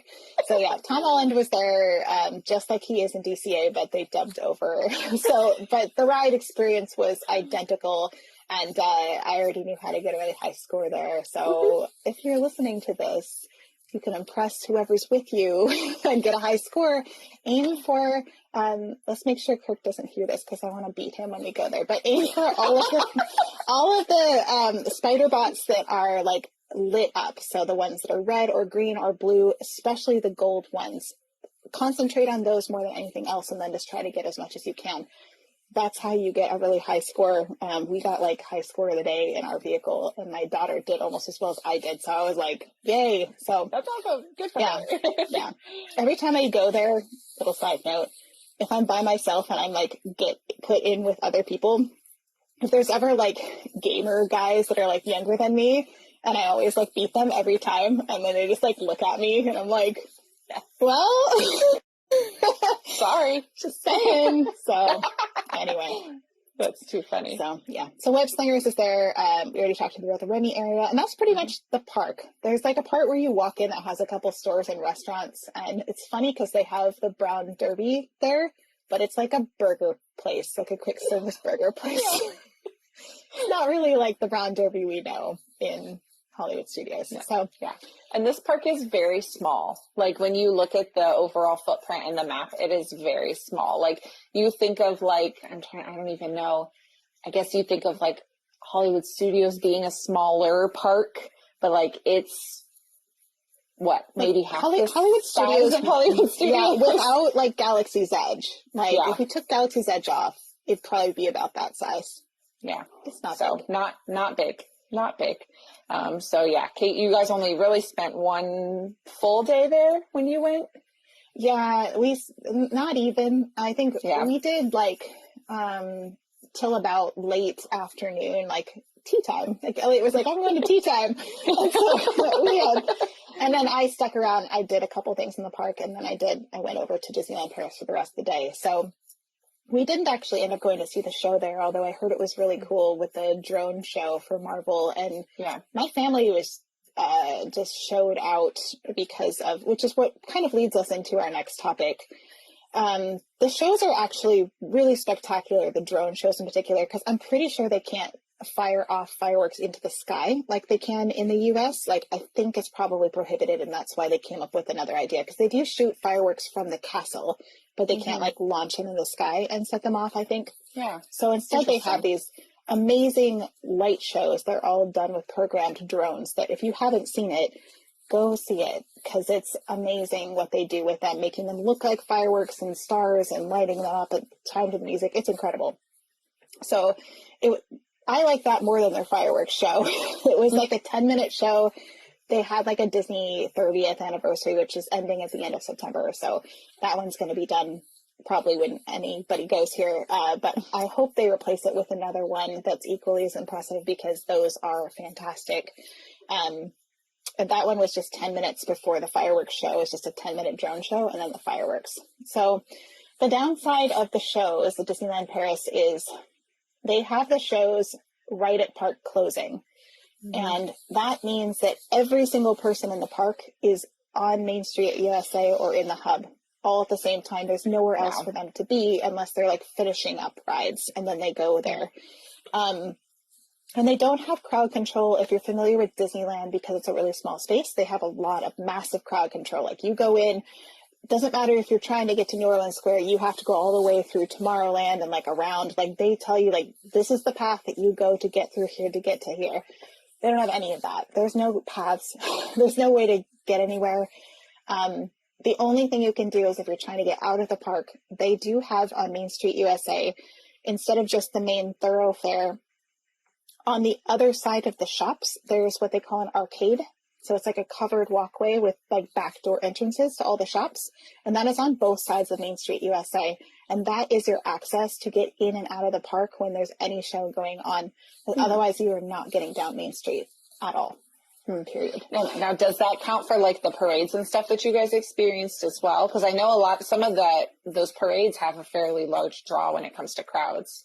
Yeah, and that show that they do that's kind of like in the hub too, just aim to go at the outside of Main Street and go out, and then you can go down and get in and out that way. So I'm glad that they have those, because otherwise there's no way you could get around there. And the arcades are spectacularly designed. They have these beautiful mosaics. They're gorgeous. They also have like they show like the history of inventions. Like one side shows the building of the Statue of Liberty, and the other one side shows the history of the Ferris wheels. There's like actually some history in there and learning. Neat. So yeah. So there's no real crowd control. Just be really careful if you're somebody who you need to get out of a crowd fast. You're not going to get out of that crowd fast at all. So be very careful with that, and especially if you get panic attacks or claustrophobia or anything like that, just maybe try to stay on the outskirts as much as possible. And I would line up early. I feel like an hour beforehand, people were already like clogging up that area where you couldn't like jockey for a position. When we got out of that, it was like we all held hands to make sure that we didn't lose anybody, because we were just like packed in like sardines, all trying to get out at once. Oh my gosh. Oh, that sounds awful. Yes, it's not great. So, yeah. So that's the situation with the shows. So just be careful. We opted to just do shows one night because of that, because it was just too intense for our family.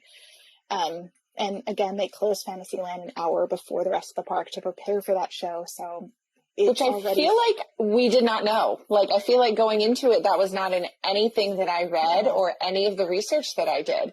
So when I saw that on your notes, I was like, what?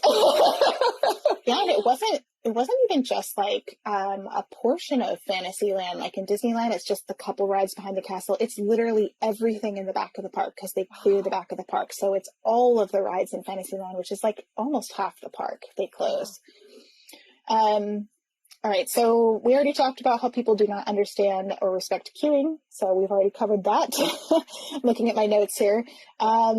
And how Fantasyland closes. Oh, another thing though, talking about safety with crowds. If you are someone who is pregnant or might be pregnant when you go, or have somebody traveling with you who is pregnant, bring your latest doctor's report showing your pregnancy. And you can show them, I think, at your hotel and also at guest services. And what they'll give you is something that's called like a pregnancy like wristband.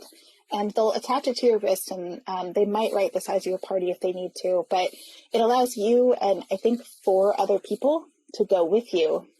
And what it is basically they just treat pregnant moms like really well.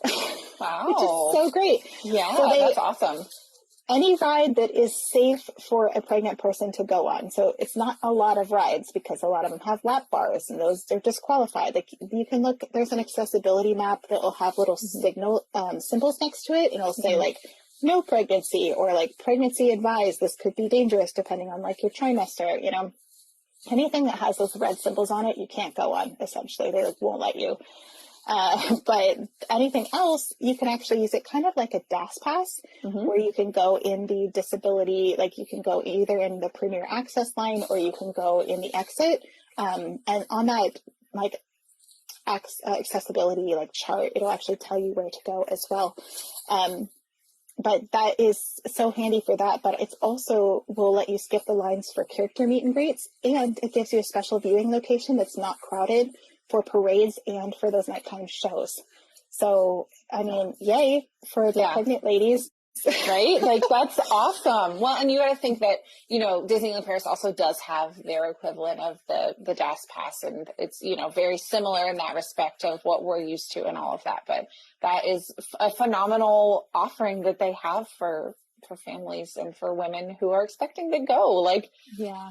It's really hard to be pregnant in the parks, you know, and I think that's like finally somebody recognizes that. They're like, these women already can't go on most of the rides here.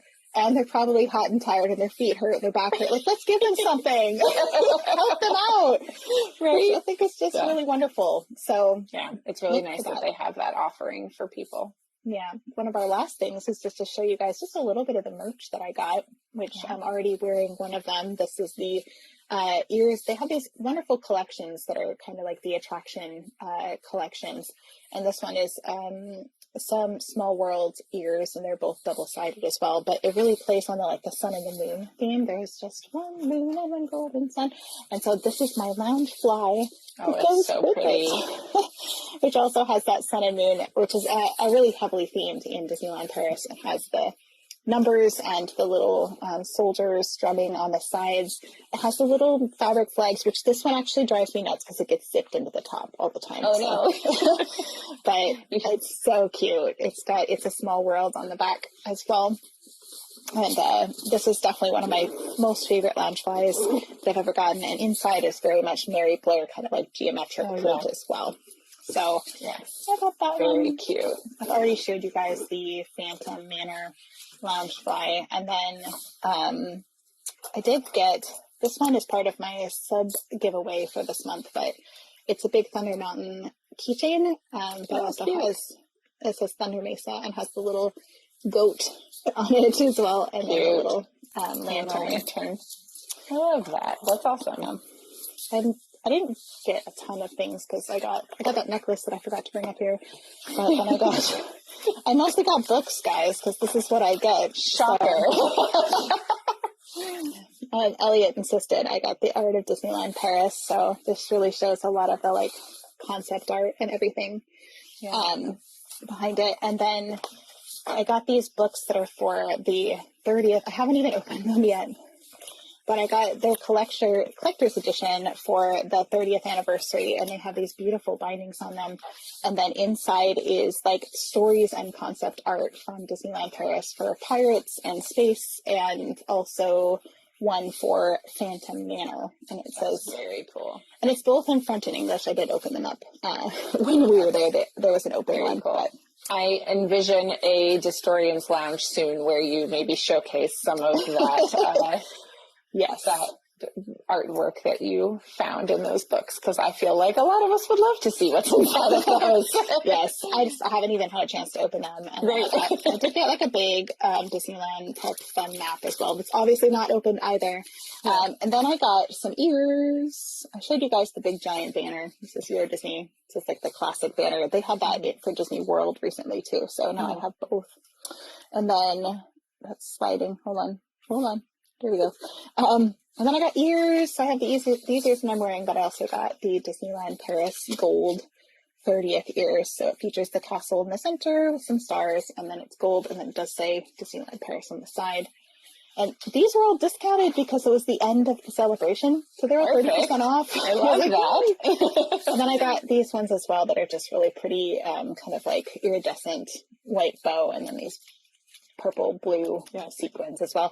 And these ones are so pretty. I actually have a second pair of ears for this that I'm going to give away as my sub giveaway as well. So I love those ones. Those ones are really pretty. Yeah. So that's mainly what I got, besides Elliot getting this wonderful Disneyland Paris mug from Starbucks. So cute. Well. And then my kids got stuff, but it's all tucked away in their room, so I'm not going to go dig through all those things. But they have claimed it, and it's not coming back.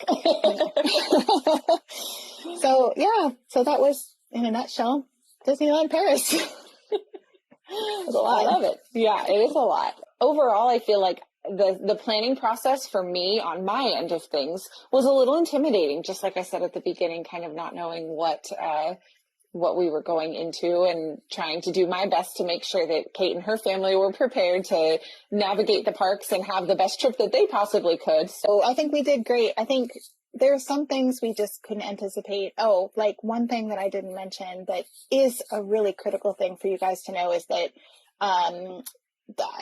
smoking is huge in France everywhere, literally everywhere. Everybody smokes everywhere.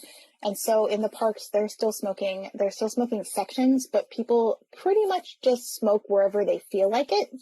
So we're like sitting down to eat, and there's like people not in the restaurants, but outside, like smoking next to us. And like it really got to my kids because they're just not used to it at all. Right. And then after you leave the park, everybody lights up. So as you're walking out of the park, you're walking into just massive amounts of cigarette smoke. So if you have asthma or you have any like sort of lung condition where cigarette smoke will aggravate it, please be aware of that before you go, because it's almost impossible to get away from except for indoors. So, So I would say though, good to know. I would say overall that was unexpected, and there was a couple other things that I was just like, this is just culturally super different that we wouldn't have known. But I think that the information I had that you had on eating and everything was so great, and it really helped a lot. So I feel like we did okay.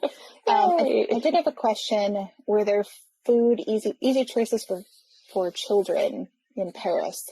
If you're talking about Disneyland Paris, there's all kinds of stuff for kids. There was pizza and hot dogs and burgers, and my kids had chicken fingers a lot. There was a lot of chicken everywhere. There wasn't as much mac and cheese as there was in the U.S. parks, just because my son's like obsessed with mac and cheese. And Paris itself, there's Parisian food. So yeah, there's stuff for kids to eat, but my kids didn't like baguette bread, so that became a challenge. So we had to go to the grocery store and get stuff for them. But there's lots of great food in France. So yeah. I've got a question on my side. How much French did you speak, and versus like how much English did the cast members at Disneyland Paris speak? Let's see. Je parle un petit peu français. I speak just a little bit of French. My husband speaks a little bit more. You don't need to know any French really to go to Disneyland Paris if that's your only destination. You probably should know a little bit more if you're going into Paris, the city. Most people probably speak a little bit of English. It's enough to get by. But you don't need any for Disneyland Paris. Pretty much everybody there speaks English. I think we ran into the only person who didn't speak English was the person I had to call to fix my reservation. They spoke Portuguese only, so they spoke Portuguese to the person who spoke French. They spoke French also, and then it was a thing. So, but yeah, no, almost all the cast members they just speak English. There's like a requirement, and it's almost all the signage is in English and French. So it's not like menus and stuff. You won't have a hard time at all. It's very easy.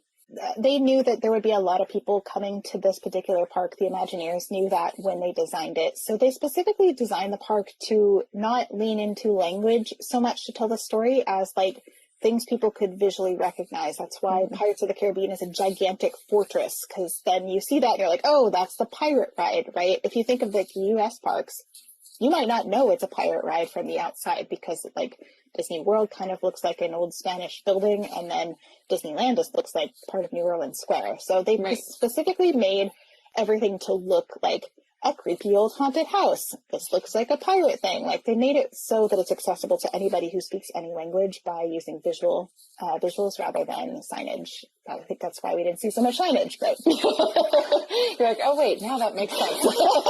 But we could use a little bit of signage, even if it's in multiple languages. Just saying. Anyway, just a suggestion. Just throwing it out there. But yeah, no, you don't need to speak French much, but I do recommend learning a little bit, especially if you're going to go anywhere besides that. It's just polite to try to speak their language. They will probably speak English back to you because they'll recognize that you don't speak their language, but it's good to try.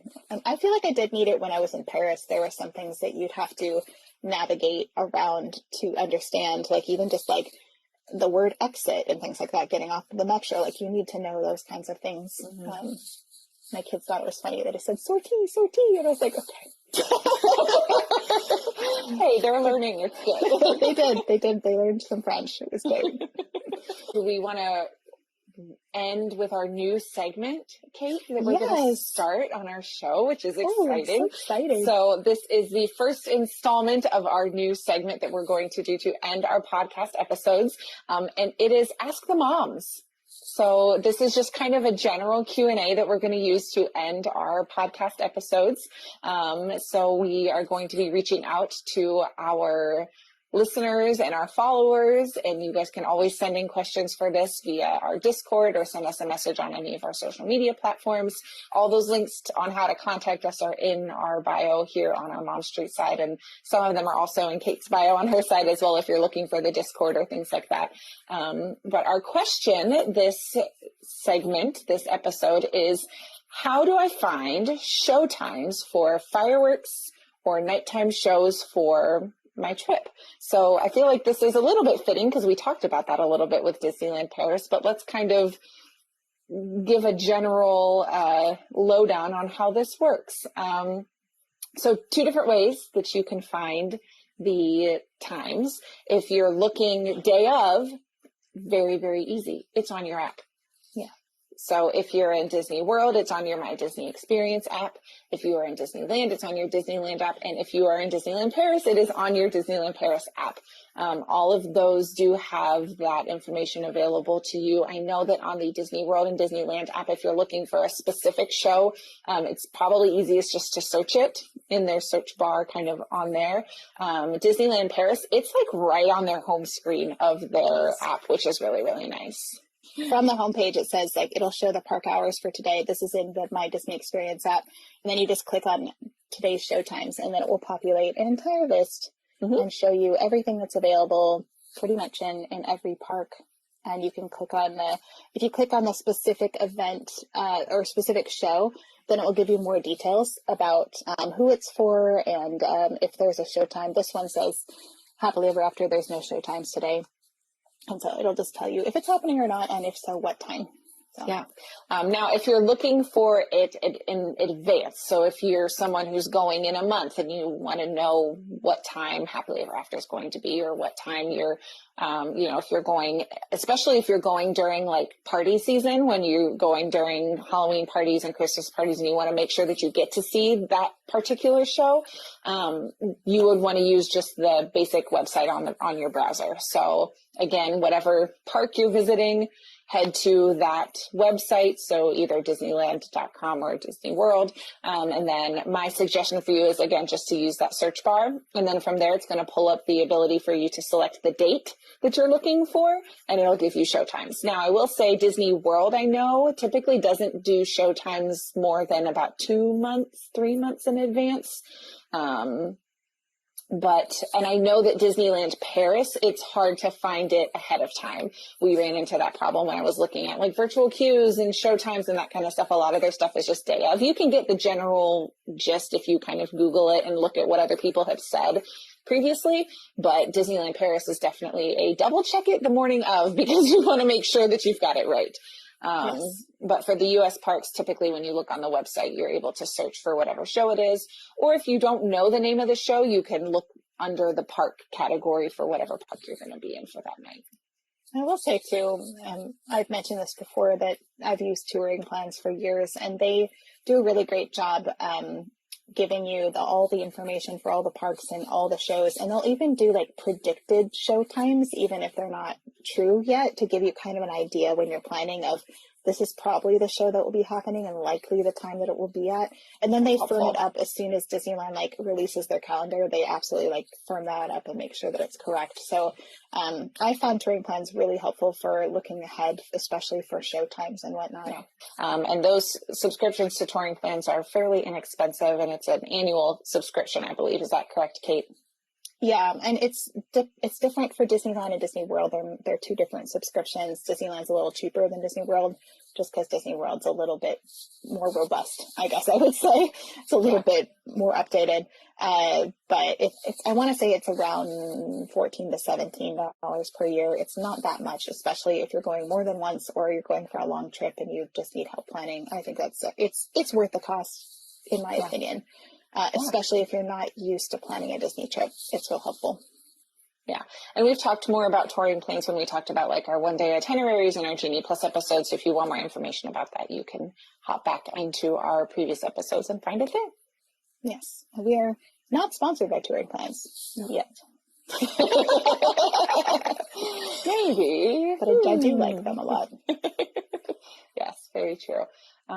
So thank you for submitting questions for our Ask the Moms segment. And like we mentioned, that is going to be something we're going to do our best to end every podcast episode with. So coming up next, we are talking character dining. So is it worth it? What are your options? What kind of food do they have? All that type of stuff will be coming up. So if that's something that you want more information about when it comes to character dining options, and we will definitely be talking about and giving you as much information as we can about those. But with that, thank you guys so much for joining us for tonight's Disneyland Paris episode of Mom Street USA. If you've got more questions or something we didn't answer, please feel free to reach out to us. Like we mentioned, you can always find our information in the link in our bio. You can find us on all of the social medias. You can find us on the Walrus Cart Pocket Fam Discord that we have a channel on. And you can always email us at momstreetusa@gmail.com as well. And we hope you all have a wonderful evening. Thanks everybody for hanging with us. We love you guys. We'll see you. Have a great night. Bye guys. Bye everybody.